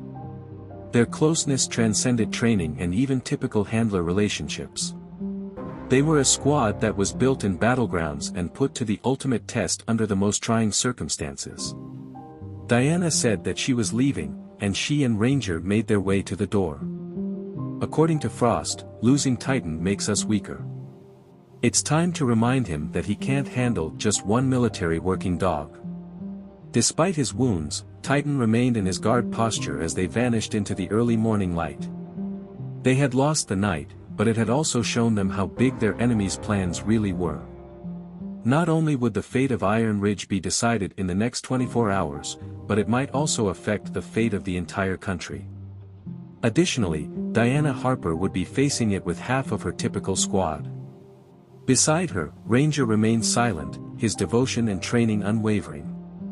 They had a sibling to exact revenge on, a job to accomplish, and a mission to finish. Another hunt was about to start. As Diana and Ranger got closer to the edge, the rail yard was naturally covered by morning fog. They had had to change their strategy in the absence of Titan's complementary abilities. Ranger made up for it by moving more slowly and avoiding the angles his brother would often deal with. Deathstroke murmured from his position that there were 3 guards on the north gate. 2 more are patrolling the cargo area with military-grade Russian weaponry. As Ranger adapted his training to operate alone, Diana observed him surveying their surroundings. She saw Midnight Vultures members unloading goods from a freight car through her scope. What's the satellite displaying, Rob? 3 warehouses have thermal signatures, her nephew said. However, something is strange. Everything is being moved toward the middle of the yard. Ranger froze abruptly, his stance suggesting explosives. Diana stopped Deathstroke's advance with a raised fist. She said, they've mined the approaches. Ranger, sweep the pattern. With deliberate movement, the dog unveiled an intricate system of tripwires and pressure plates. According to Dr. Brooks' radio broadcast, this was not amateur work, rather, it was military-grade defensive positioning that was causing movement at the clinic. There's a problem, Titan is upset. Ranger's actions drastically changed before Diana could react. Rob cautioned that several cars were coming from the south, and the dog's training took over when he picked up a familiar scent. Blacked out windows and no plates. Deathstroke moved to gain a better perspective. These guys aren't Frost's typical ones, they're on a different professional level. His observation was validated by Diana's tactical evaluation. These men moved with military accuracy, and their gear suggested that they had strong support. Diana keyed her radio, Dr. Brooks. In those formulas, what did you discover? That's exactly it, Brooks said with enthusiasm. The chemical signatures are indicators rather than merely parts of a weapon. The supply chain is being tagged by someone. Shots roared out, and Ranger's growl gave a split-second warning. The approaching teams had given up on being covert. Sheriff Langston's words echoed through bullhorns, federal agents. The yard is encircled. Frost's laugh echoed over the PA system in the yard. Maybe you're right where I want you, or is it now? Teams of workers were positioning devices at key locations in the central warehouse when Diana noticed movement there. This was a kill box, not a defense position. Fall back, Langston, she ordered. It's a trap. Too many were positioned too perfectly, but Ranger was already on the move, his training focused on the closest explosive device. Ms. Harper, you're correct on one point. There was genuine amusement in Frost's voice. All of this was a test, although not of delivery methods or weaponry. We had to learn American response procedures. Rob's speech had a sense of urgency. They are NSA trucks, not Russian diplomatic ones. A government operation is involved. As Ranger discovered another gadget, Diana's thoughts were racing. Her suspicions were validated by the dog's actions. These explosives weren't your typical kind. Very impressive, Frost added, figuring it out, albeit a little too late. You see, stress testing a system is sometimes the greatest way to understand it. Iron Ridge offered ideal circumstances, remote, advantageous location, and a handy criminal element to assign blame to. Deathstroke snarled, the Night Crows were merely cover. All of us were. Frost concurred that expendable assets offered reasonable resistance while we collected information. Your dogs did a great job, by the way. When we update our protocols, their response patterns will be especially helpful. Ranger turned abruptly, aware of movement behind them. Diana turned to see guys in tactical gear all around them. American military equipment. Ms. Harper, please stand down, a recognizable voice said. Agent Norton came out with a new badge in place of his FBI credentials. The federal government now has jurisdiction over this business. With one hand on Ranger's leash, Diana comprehended, you're with them. The entire time. Realistic scenarios are necessary for testing Homeland Security response protocols, Norton said. Although I must admit that we didn't anticipate you coming so close to the truth, your history made you the ideal unintentional participant. Diana kept Ranger steady as his muscles strained, preparing to move. They were outgunned, encircled, and suddenly unsure of their true comrade or enemy. Calmly, with her tactical mind already generating possibilities, she asked one question. Have you taken into account what I've learned over 30 years of fighting? Norton's face changed a little. With a gloomy smirk, Diana asked, what do you mean? Blind protocol, Ranger. As pre-planted charges destroyed the electricity grid, the yard fell into darkness. One item emerged from the ensuing pandemonium. They had entered a conflict rather than merely a trap. Diana and Ranger navigated the train yard like ghosts as darkness turned it into a battleground. Her night vision showed Norton's soldiers reorganizing, their advanced gear suddenly useless against antiquated strategies. She muttered, Ranger, hostile. Without making a sound, the dog killed an agent before he could brandish his firearm. They were deadly in these settings since they had been trained in night operations for years. Rob reported via encrypted lines that they are switching to backup generators. Max, you have 2 minutes. As Deathstroke confronted Norton's troops from a different location, gunfire broke out. He cried out, "I got some interesting patches here."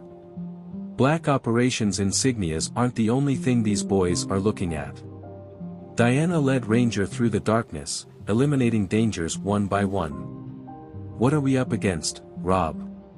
Her nephew responded by comparing patches to military databases. There were several agencies engaged. Testing response protocols is just one aspect of this. Dr. Brooks's voice was urgent through her headset. "Diana, there's a problem. They're returning to the clinic. They were being held back by Titan, but the transmission was cut off by gunfire." Diana commanded, "Brooks, status, eliminating another agent." Breathlessly, Brooks said, "We're safe. Titan is keeping us safe. He is still a military dog, injury or not." Ranger tensed abruptly, sensing movement in front of him. Diana saw Frost using actual military hand signals to guide his soldiers through the darkness. "Have you figured it out yet?" Frost's voice was now distinctly authoritative. "Why would a Russian agent be in charge of American covert operations?" Diana moved to greater cover and said, "Joint intelligence operation. Using foreign assets as a debatable cover to test domestic reaction capabilities." Frost grinned close in the shadows. "However, consider more broadly. What better excuse for heightened domestic monitoring than a string of disastrous strikes on infrastructure?" Ranger, sensing additional activity, gave a deep growl. Their position was being flanked by Norton's teams. Diana recognized, "You're creating a menace. Establishing the rationale for the abilities you truly desire." According to Frost, the public is afraid of what it can comprehend. Terrorist cells, drug gangs, and controllable threats. However, chemical weapons and infrastructure breakdown call for an entirely different degree of management. The voice of Deathstroke pierced the radio. "I received confirmation. They're not your typical feds. They work for an organization that doesn't really exist." Rob reported that the Department of Domestic Security was getting ready. After September 11th, a classified division was established. They are permitted to assess response preparedness by simulating attacks. "Is it possible to simulate?" Diana's tone was one of lethal composure. "They weren't simulated overdose victims. The deceased officers weren't either. Considerable losses to build trust." With his weapon lifted, Norton stepped out of the darkness. Making sacrifices is sometimes necessary to retain security. Even though Ranger flowed like a liquid shadow, Norton was prepared. The dog flinched at a high-pitched sonic weapon. His delicate ears were overpowered. Professionally, Norton mentioned military working dogs. Outstanding qualities, but foreseeable flaws. There was no humor in Diana's laughter. "Here's where you're mistaken. Ranger's sound system." The dog compensated for the acoustic attack by switching to visual tracking, WIC. H was a result of his training. Diana had her chance since Norton was taken aback. It was a quick, vicious, and decisive battle. When it was over, Diana secured Norton's weapons while he lay unconscious. She informed his still form that he should have looked more closely at my record. Wrote half of the K9 unit's sonic weapons protocols. Rob's voice was an urgent warning, "Diana. The clinic is being approached by several cars. Heavy armaments. They are no longer playing around." She heard the bark of Titan and then the sound of gunshots via their encrypted connection. Despite the confusion, Brooks's voice remained steady. "The evidence is what they're chasing. Everything. They can demonstrate that none of it was approved if they obtain these formulas." Diana came to a close. No responsibility, no operation, and no proof. The rail cars served as cover as Frost's teams closed in. Backup generators buzzed to life in the distance. Frost cried out, "Ms. Harper, it's time to make a decision. Stop us or save your evidence. You cannot do both." With Ranger back at her side, Diana's strategic mind whirled through possibilities. She could tell everything from the dog's position. Whatever she chose, he was prepared. She keyed her radio, "Brooks. How is the wound on Titan?" The doctor answered, holding, in between shots. "Although he favors his right side, he is capable of fighting." In the gloom, Diana grinned cruelly. It's time to explain to them why military dog teams prepare for the worst. Titan, carry out the defensive protocol for the clinic. We hunt, Ranger. As both canines sprang into action, kilometers apart yet working in perfect coordination, the night descended into planned mayhem. Diana had prepared them for just such a situation. Autonomous activities in harsh environments. Everyone would be reminded by what happened next why you should never corner an experienced handler and her dogs. As Diana and Ranger carefully cleared their area, bright light from generators filled the train yard. Every motion was exact and well practiced. While distant gunfire signaled Titan's defense of the clinic, the handler and dog worked as a single unit. Rob reported 3 teams breaking into the north side of the clinic. They're employing sophisticated strategies, but Titan is holding the line. Diana could hear Dr. Brooks organizing the clinic's defense through her earpiece. Titan, East Hallway. After gunfire, there was the distinct sound of a military dog eliminating danger. Rob declared that the files had been decrypted. We underestimated how deep this goes. Not only was the operation approved, it was planned to fail. Ranger and Diana advanced, eliminating 2 further agents. Describe. They desired a public outcry. You could hear Rob typing on the radio. They needed it to appear as a foreign threat, but it had to be significant enough to warrant increasing domestic surveillance. The commotion was broken by Deathstroke's voice. I got civilians secured by my team. These black ops types are swarming towns. People are being herded in the direction of the main square. Ranger tensed abruptly as he sensed movement overhead. On the roof of the warehouse, Diana noticed snipers. The US military used cutting-edge thermal scopes for training. Frost said over the yard, "You're beginning to see the bigger picture. Sometimes proving the necessity of power is the greatest defense." Diana's response, which told Ranger to move, was to stage an attack from abroad against American territory. Concealing your actual goal by using genuine threats. The first sniper was killed before he could reach his target by the dog's stealthy movement. Diana's lack of practice affected how she handled the second. Brooks's voice was urgent, "Diana. The chemical formulas are proof, not merely weapons. Every compound is identified by a unique production signature. North Korean, Chinese, and Russian." Frost verified that it was a perfect storm. Attacks on American infrastructure seemed to be coordinated by a number of foreign nations. The public would accept any necessary security measures and demand action. Ranger warned of approaching enemies. A number of squads converge on their location. Diana saw Norton organizing the attack via her scope. She keyed her radio, "Langston. What is the local response status?" "We have state police with us," the sheriff said. "We have the support of 3 government agencies and honest agents. It appears that not everyone supports the idea of planning strikes on Americans." After Titan's bark, there was a long burst of gunshots at the clinic. Brooks's tone did not waver. "These files aren't reaching them. Titan will not allow them to go." Ranger took the initiative, and Diana grinned grimly. "Get me everything, Rob.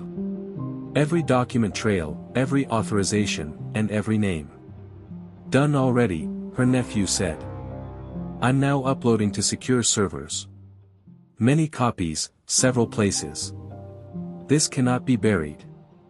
There was genuine delight in Frost's laugh. "Do you believe that evidence counts? The system belongs to us. The operation will be finished by the time this reaches any significant oversight. Here's where you're mistaken. Ranger and Diana made their way to the main warehouse. "You overlooked an important aspect of military dogs." "What is that, too?" Frost's tone was one of sincere interest. As Ranger pointed to several targets in front of them, Diana said, "They're trained to find what's hidden, like this operation's actual goal." She was able to see what they had been missing thanks to her night vision. A single server bank is the focus of sophisticated communications arrays and satellite uplink equipment. She understood that it was never about the weaponry. You required access to the control systems for America's infrastructure. The attack served as a front for the actual payload to be planted. "Excellent." There was a new respect in Frost's voice. "A network of sleeper programs across the country that are awaiting activation. Every major system fails at the same time with a single order." Her suspicion was validated by Ranger's actions. Explosives were used to rig the server bank. Instead of allowing the evidence to be captured, they would destroy it. Brooks interrupted, "Diana. Something has been picked up by Titan. The assailants at the clinic. They're retreating." As more of Frost's men gathered on the train yard, Diana retorted, "Because this was never their real target. While they positioned their actual weapon, they wanted us to concentrate on the seeming threats." There was an urgent warning in Rob's voice. "Several signals are turning on throughout the grid. They are no longer waiting. Whatever they had planned, it is already taking place." As Ranger shifted into guard position, Diana touched her radio. "Every unit gathers at the rail yard. Ignore the town and the clinic. Here is all we need to stop them." As if to validate her statement, Iron Ridge was filled with the sound of emergency sirens. They had minutes to stop what was about to happen, and the first part of Frost's operation was only getting started. Diana walked toward the server bank and ordered Ranger to hunt. It was time to demonstrate to these covert organizations why military dog teams were regarded as the most important element in any operation. Although they believed they had prepared for every scenario, they had never encountered a handler and her dogs who had nothing left to lose. As Diana and Ranger got closer to the server bank, emergency sirens sounded throughout Iron Ridge. She counted 12 armed operators using her tactical scope, all of them were wearing cutting-edge military equipment.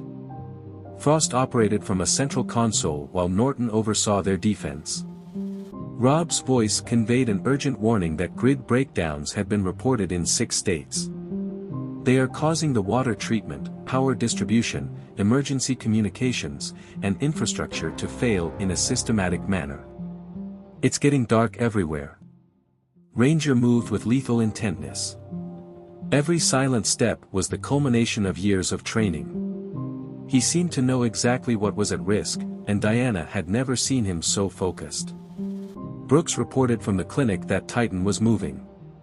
He is not awaiting commands. His emergency procedures have been activated. Diana grinned glumly.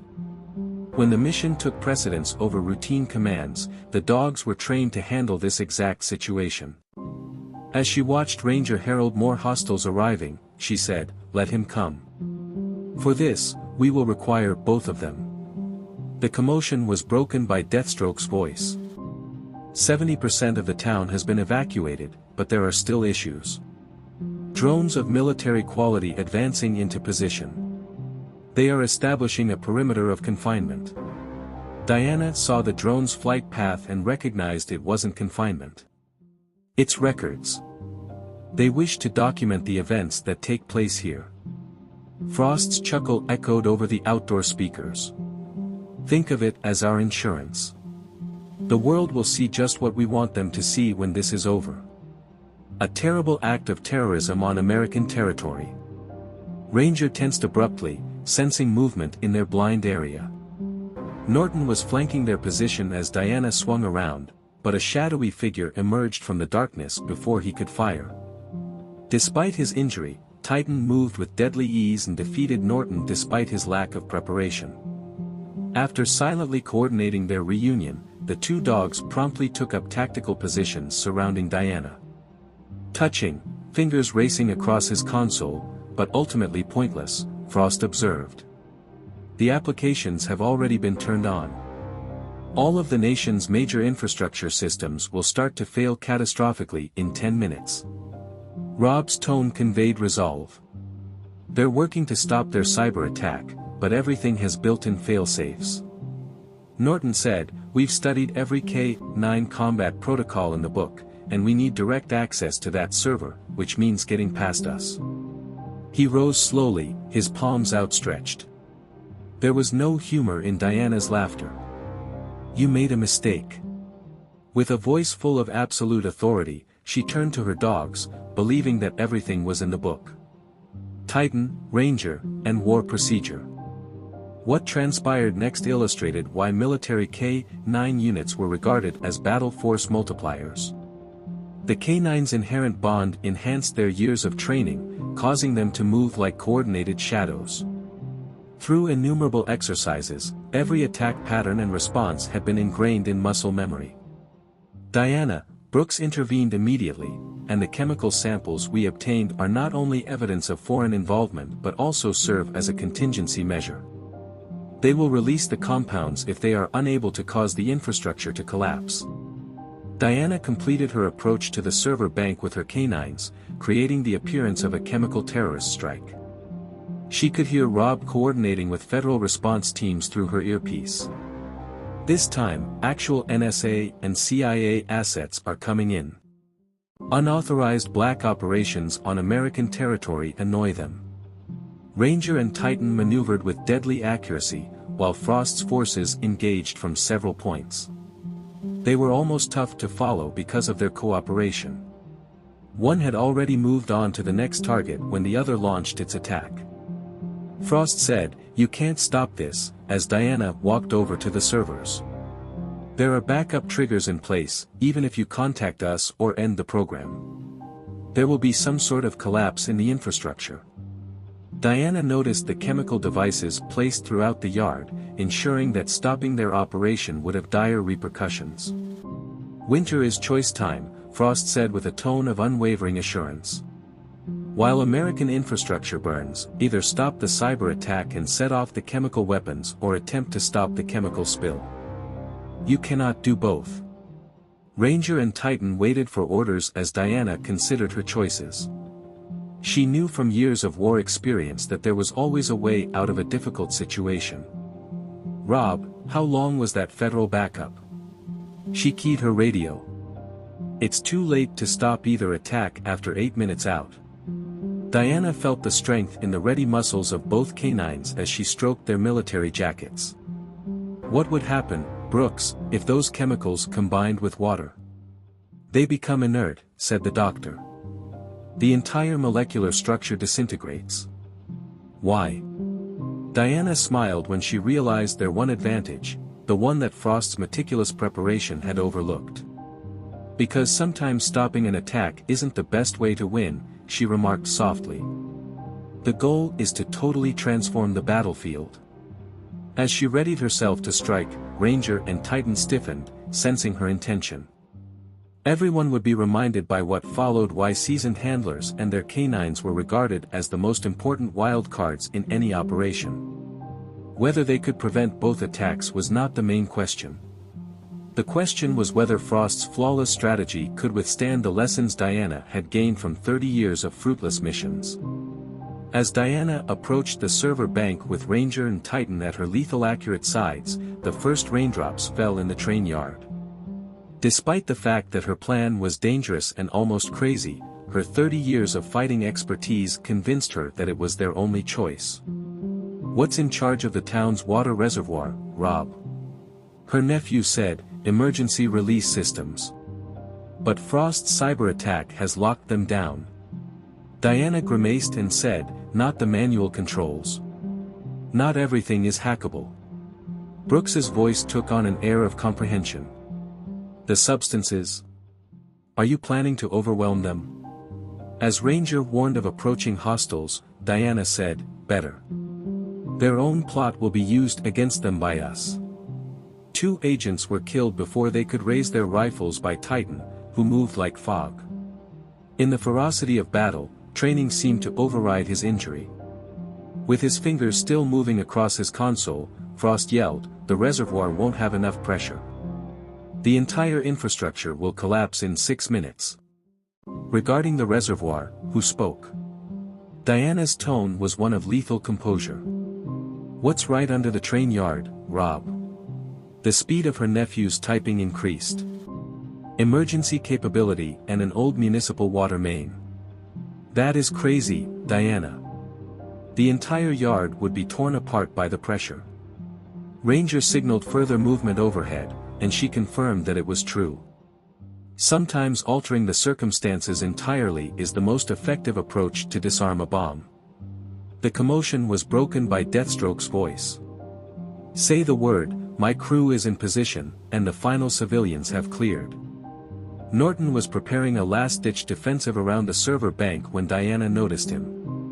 Although their tactics and weapons were superb, they had committed a critical error. They had prepared for military K-9 units that followed the rules. Ranger, Titan, violating Gamma Protocol. The K-9's precise coordination of movement and assault pattern were entirely out of line with accepted military practices. This method, which combined military accuracy with unpredictability, was something Diana had developed in private. "That's not possible," Norton said with real surprise in his voice. "There is no training handbook for those movements." Diana responded, pushing through the confusion her dogs caused, "Because I wrote my own." While everyone else read the texts, 30 years were spent creating protocols. Although Frost's teams made an effort to adapt, Ranger and Titan were acting outside of their capabilities. The hounds hit from unexpected angles, and every countermove met empty air. Brooks interrupted Diana abruptly. "There is something new in the chemical samples. These substances, when electrified, they are made to become more volatile. Similar to an electrical surge caused by a malfunctioning infrastructure." Diana questioned, assembling the last details. "That's right. They are relying on the breakdown of the electrical system to intensify the impact of chemical weapons." As the rain intensified, Diana arrived at the server bank's outer edge. What would happen to their server system, Rob, if it were to be struck by several thousand gallons of water under pressure? "Complete shutdown," he said. Diana concluded, however, that the backup triggers will activate the chemicals just as they are struck by sufficient water pressure to disseminate them innocuously. As her strategy became apparent, comprehension filtered down their tactical channel.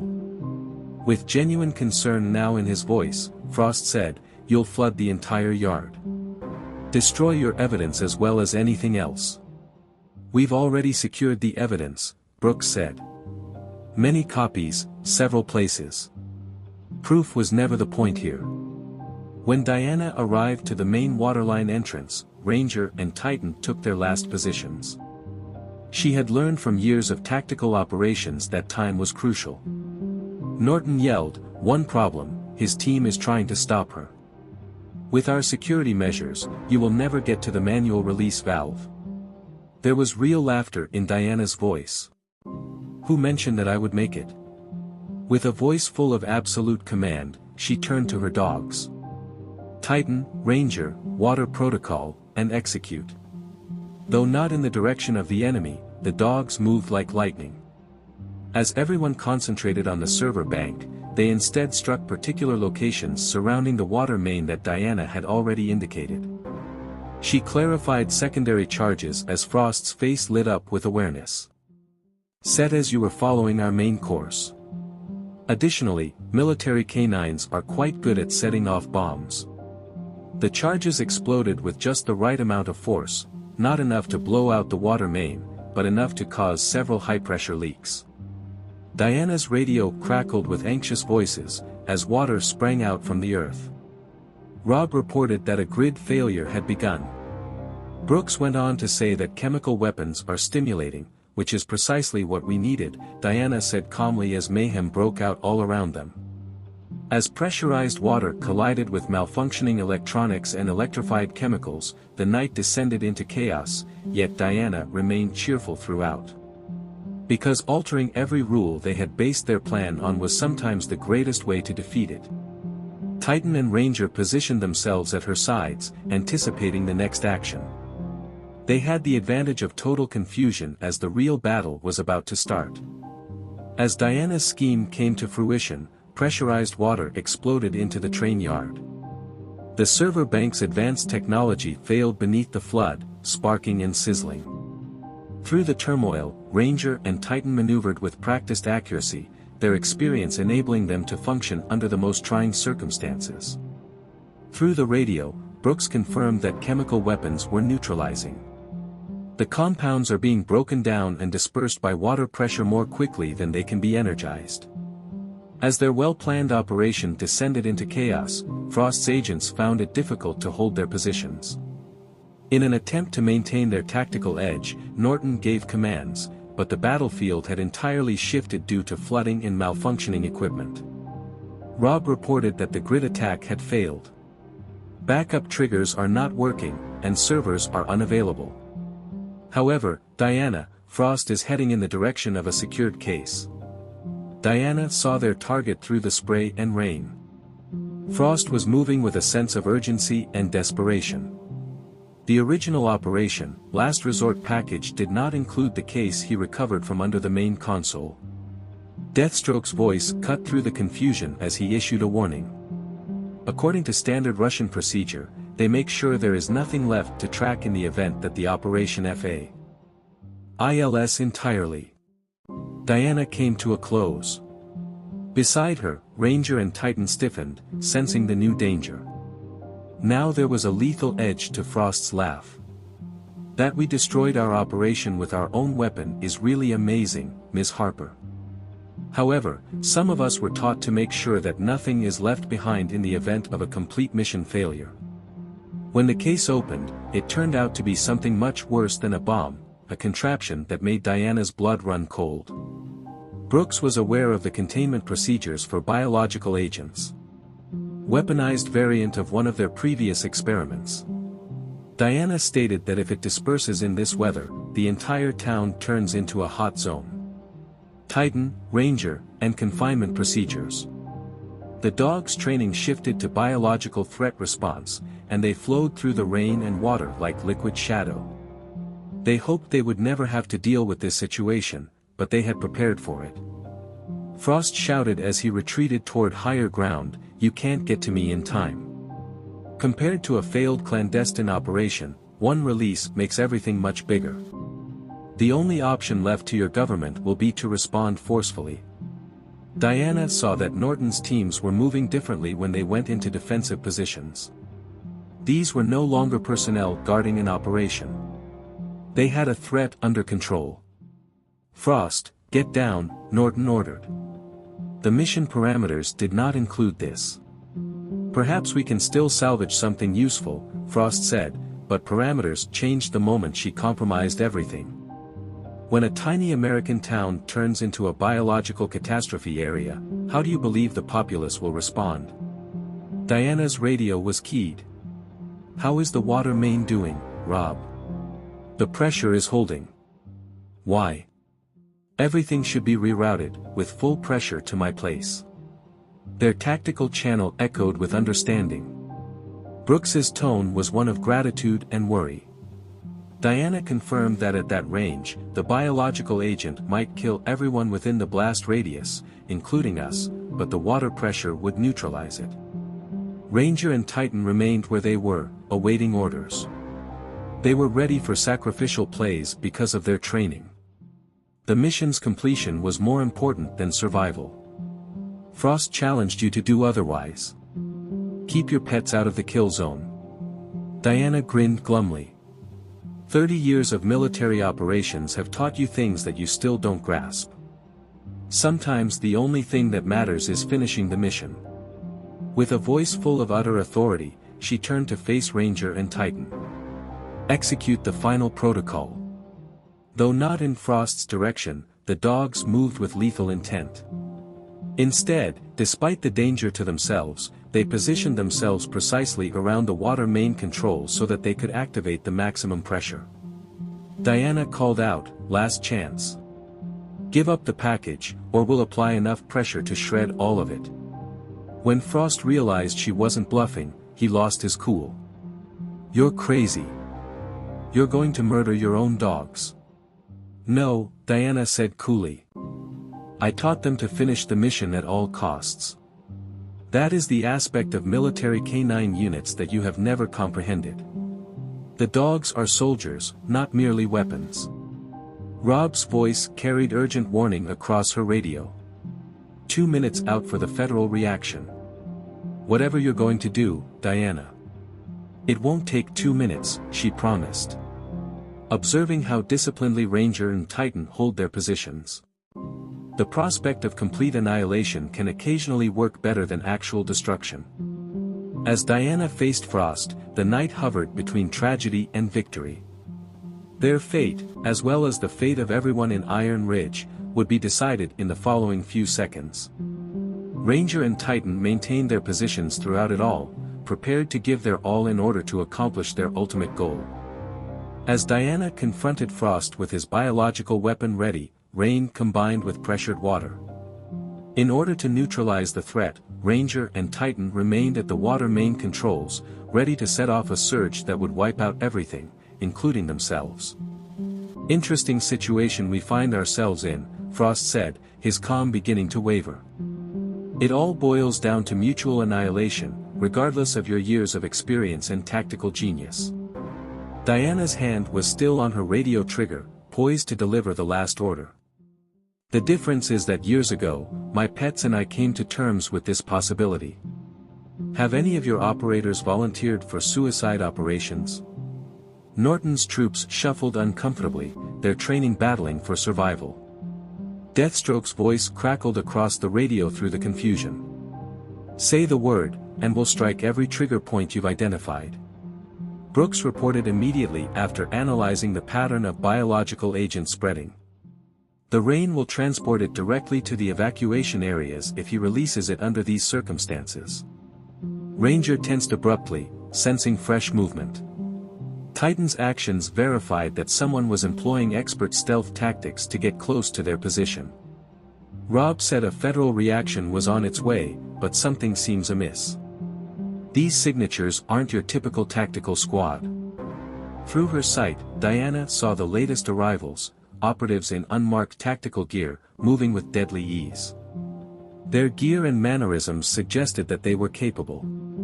Did you not believe that we had contingencies? Frost grinned broadly. Having friends in higher places can often be the greatest fallback option. Rob's voice was warning, Diana.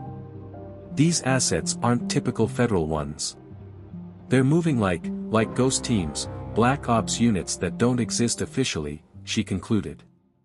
She had previously come across them in 2 secret missions to talk about. Exactly, Frost said. Other elements were coming into place while you were preoccupied with our apparent operation. Planning for failure is sometimes the greatest approach to guarantee mission success. Adapting to the additional dangers without changing their main postures, Ranger and Titan made a small stance change. They were able to track several risk zones at once because of years of training. Ghost teams are interesting, Diana said coolly. Only verified command authority can give them orders. Her nephew Rob's typing could be heard over the radio, uploading all of the authorizations, false flags, and illegal orders to 6 federal oversight committees and 3 major news outlets. Frost paused his smile. You're playing a bluff. The files were protected. Diana clarified that you had obtained the proof in the clinic. However, Rob has been documenting everything since the beginning, including your acknowledgement that you were fabricating domestic threats to support your claim of more authority. It was evident that the ghost teams were getting fresh information through their command connections since they had halted their progress. Diana knew when the parameters of their objective changed. These were experts who were aware of the consequences of granting unlawful commands. With his own position slipping, Norton yelled, Frost, stand down. Blown missions. This must be contained immediately. Hold. There was a hint of craziness in Frost's laugh. Containment was never the goal here. It was meant to demonstrate why we require total control and to prove a point. When Ranger noticed Frost's slight approach to the trigger for the biological weapon's release, he let out a deep roar. Titan clenched his muscles in preparation for takeoff. Diana said in a deadly calm voice, "You still don't understand. Control is not the issue here. It has to do with responsibility." Ranger and Titan carry out the last containment. Not in Frost's direction, but like lightning, the hounds moved. Rather, they set off a sequence of charges that they had sown while the situation was chaotic. Little explosions that, at key locations throughout the yard, released precise streams of pressurized water. Brooks saw a shift in pressure patterns. They are using the water itself to create a containment zone. Frost's face lit up with understanding when he realized what she had done. The dogs weren't waiting to fill the place with water. They had been establishing a kill zone by utilizing pressure differentials to set up a tactical water barrier. "Who's trapped now?" Quietly, Diana asked. "You let go of the weapon. It hits you initially thanks to the water's pattern. You must pass through the same containment zone in order for ghost teams to remove you. According to Brooks, chemical analysis validates. The agent would reach a fatal concentration in the immediate vicinity before being neutralized by the water barrier. With the help of the ghost operators, who had obviously gotten new orders, Deathstroke's squad had successfully secured the perimeter. Routes for extraction were sealed. "It's finished." Frost growled, his finger clenching on the trigger. "It's never over. Sometimes the ultimate sacrifice is necessary to accomplish the purpose." Yes, Diana agreed, but sacrifice is only meaningful when it accomplishes a goal. Final procedure, Ranger, Titan. The dogs executed a technique that was the culmination of their training, moving in perfect unison. Years of experience, combined with water pressure and strategic placement, resulted in a single deadly action. Ranger produced a distraction that caught Frost's attention before he could discharge the weapon, and Titan hit from an impossible angle. A precise water jet knocked the bacterial payload clear and delivered it into a containment device that Brooks had set up. "Secured package," Brooks said. Holding the containment. With expert efficiency, the ghost squads proceeded to secure Frost and his operators. Norton gave up without a fight, obviously realizing that the mission was over. Rob reported a federal response on the spot. This time, there were actual ones, complete tactical containment and cleanup teams. Despite the havoc they had just orchestrated, Diana watched as Ranger and Titan returned to their stations at her flanks, their discipline impeccable. This exact execution comes after years of training and innumerable surgeries. One of the Phantom team leaders came up, clearly respectful, and said, "Impressive. It's not in any guidebook to deploy the dogs to create a tactical containment grid while everyone concentrated on the obvious threats." Diana responded, "That's because some things can't be taught from books," giving both dogs a back-of-the-ear scratch as a sign of good work. Having fully trusted partners might sometimes be the finest tactical advantage. Diana observed Ranger and Titan keeping a watchful vigil as federal teams guarded the area and cleanup personnel got to work. They had overcome insurmountable obstacles, adjusted to turmoil, and carried out their objective with flawless accuracy. She keyed her radio one last time, "Brooks. How does the evidence appear?" The doctor confirmed that everything was maintained. "They can't bury this with Rob's recordings and our chemical analysis." As she walked her dogs toward the command center, Diana grinned and said, "The truth about fabricating domestic threats for political gain comes out. The greatest wins weren't often achieved by last-minute heroics or spectacular shootouts. They were occasionally gained through meticulous preparation, complete trust, and the unbreakable link between a handler and her dogs." In the end, the night had demonstrated something vital. In a world of high-tech threats and political manipulation, nothing could replace 30 years of experience and 2 flawlessly trained military dogs. The night had brought chaos, exposed corruption, and tested their limitations. Diana knew there would be inquiries, probes, and attempts to steer the conversation as morning drew near. But with Titan and Ranger by her side, she was prepared for anything that might happen. They had, after all, been prepared for just this, overcoming insurmountable obstacles to finish the task no matter what. The train yard's whole devastation was exposed in the morning light. While Diana observed Ranger and Titan receiving medical care, federal cleanup personnel worked diligently. Dr. Brooks insisted on treating the dogs herself, evaluating both dogs for fresh wounds and using her soft hands to check Titan's prior wound. Brooks said, putting new bandages on Titan's side, "They're tough. Aside from military training, I've never seen animals with this much focus and pain tolerance." As she saw Ranger hold his guard position while permitting treatment, Diana grinned a little. They don't perceive it as pain, which is why. It's simply part of the task to them. Sheriff Langston, appearing worn out but determined, came over and talked about the assignment. "Federal investigators are interested in speaking with you. The evidence is difficult for them to believe." Rob's voice echoed across their safe channel, letting them wonder. "I've completed deciphering Frost's messages. This is higher than anyone could have imagined." As assigned to stay with Brooks, Diana scratched the backs of both dogs' ears. "To what extent?" Rob said harshly, "Cabinet level. Discovered authorization codes for several states' operations. Iron Ridge was the first to fight back, but it wasn't the first test site. Deathstroke joined them, water damaged and his leather tattered. When the feds reached us, my teams cooperated and told them everything about how we were recruited." Langston nodded, a wise move. "Could be useful in sentence." "I'm not searching for bargains," Deathstroke said. "Seeking justice. They harmed our own people by using us. That isn't comfortable." Brooks completed the dog's treatment. Her face was worried. "The chemical analysis has finished. What they intended to do. The attacks on the infrastructure were only the start. We stopped the chemicals. They were creating a system for deployment across the country." Diana saw Norton being led by federal officials to an armored transport. A mask of resignation covered the former FBI agent's face as he saw how thoroughly their scheme had collapsed. Rob interrupted Diana abruptly. "There's a problem. These codes of permission are still in effect. Right now, someone is gaining access to security systems." Ranger and Titan tensed abruptly, their actions indicating an impending danger.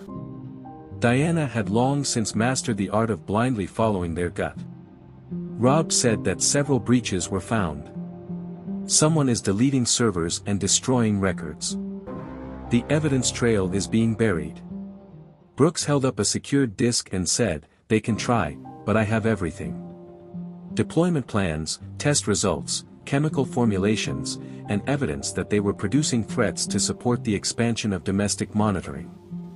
Diana could hear federal officers directing reaction units via her tactical radio. Now they were recording everything, treating Iron Ridge as if it were a crime scene. Ms. Harper, a senior federal investigator with high-level supervision credentials, came up. "We must talk about what transpired here. Your tactical assessments are not being accepted by our analysts." "Facts are facts," said Diana coolly. "To support a power grab, your people attempted to manufacture fictitious terrorist incidents. I stopped them, along with my dogs." The investigator countered that it's not that easy. The highest levels of assistance were provided for this activity, including the permission codes and resources involved. Diana pointed out that this is precisely the issue when agencies function without supervision and fabricate threats to support their existence. Ranger growled abruptly, his gaze focused on a dark SUV coming, and she started to walk away. Both dogs were indicating a significant threat, and Titan adopted his brother's position. Rob's voice was warning, "Diana, and the credentials for that vehicles are above my level of access." When the SUV came to a stop, a dapper-looking man wearing a pricey suit stepped out. His demeanor and the respect he received from others conveyed a sense of power. "He gave me a chilly smile, Ms. Harper. We need to talk about how we're going to handle this."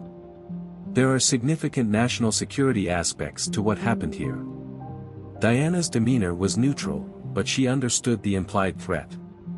They are either sensitive because they reveal corruption or sensitive because they are prohibited. Legality isn't the only issue, the man said. Adaptable methods of supervision are sometimes necessary to ensure security.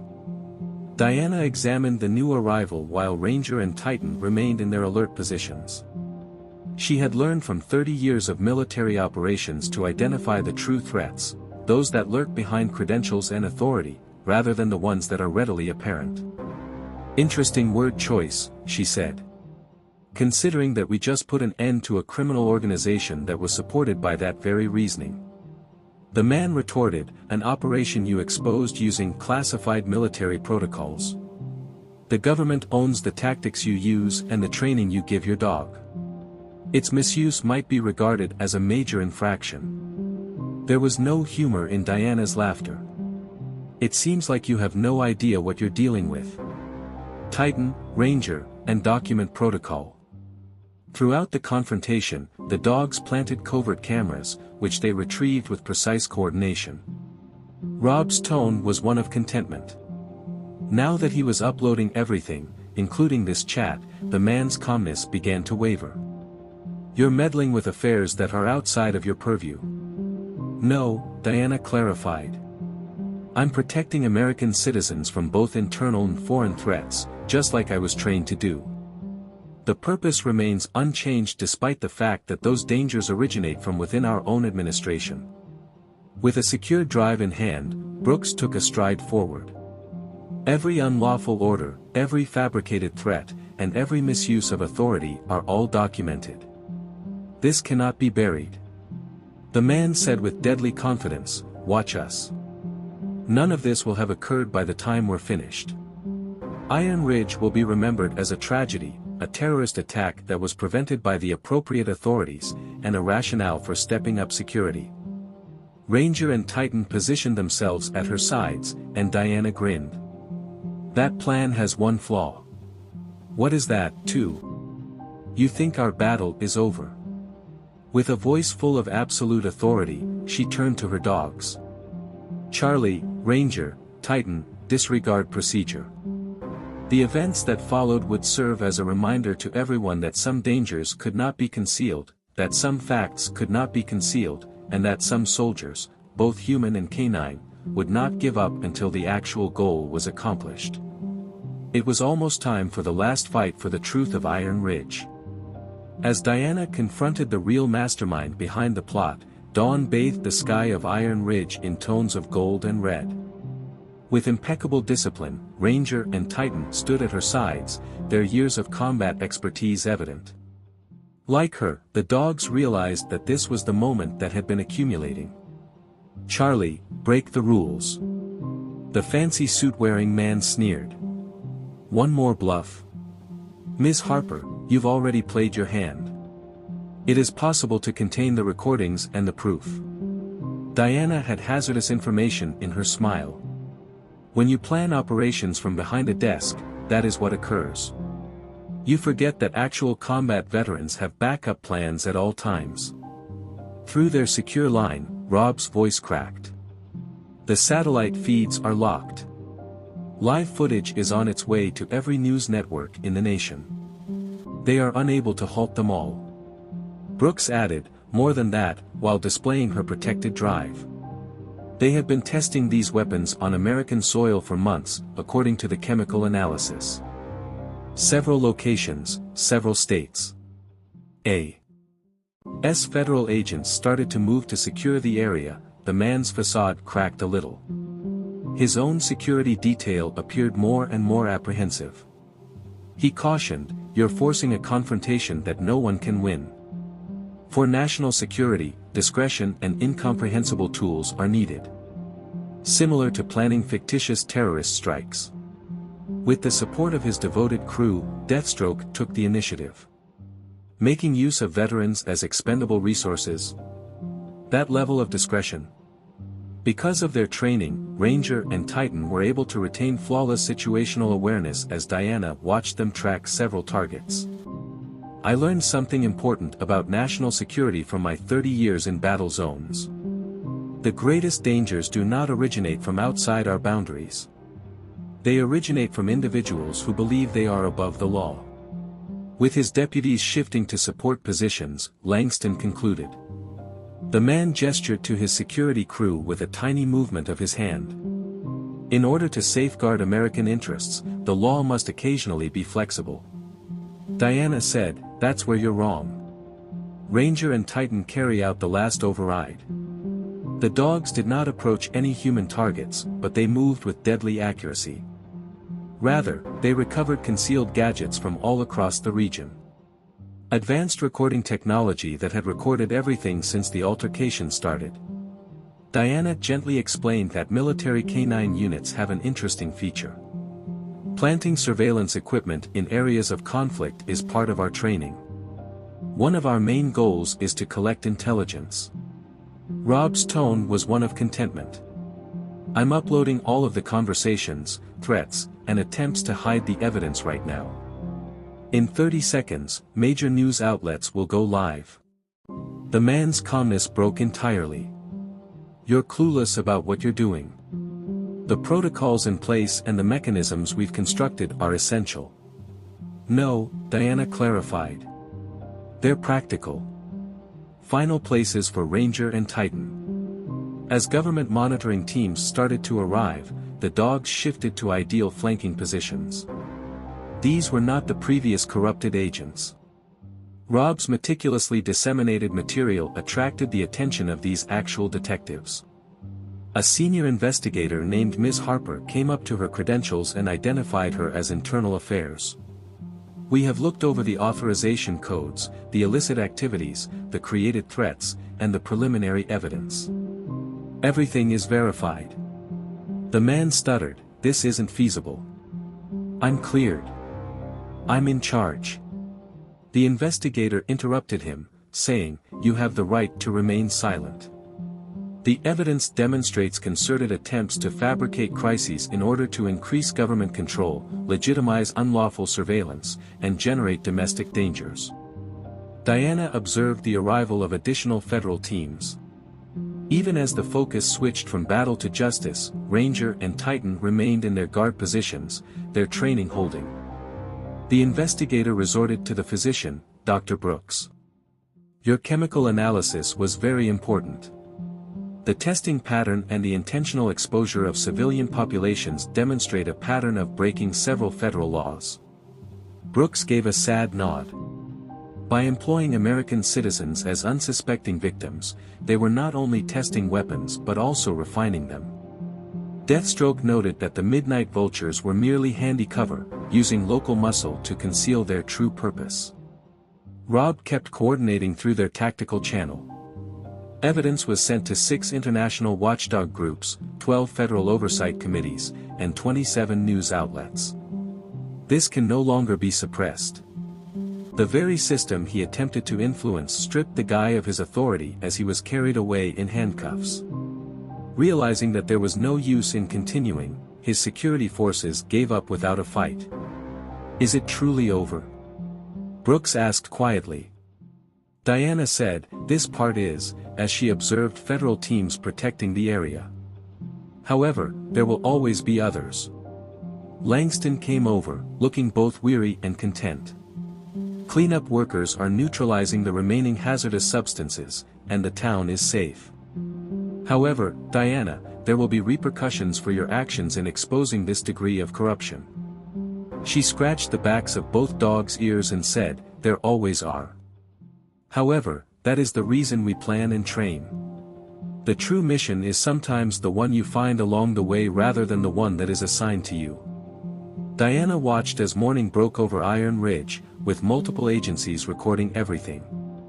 The reality about the fabricated threats, unlawful activities, and power abuse by those tasked with stopping such things would now surface. Now what? Deathstroke inquired as his squad stood prepared to answer for their involvement in the incident. "Now that we remember why we serve," Diana grinned a little.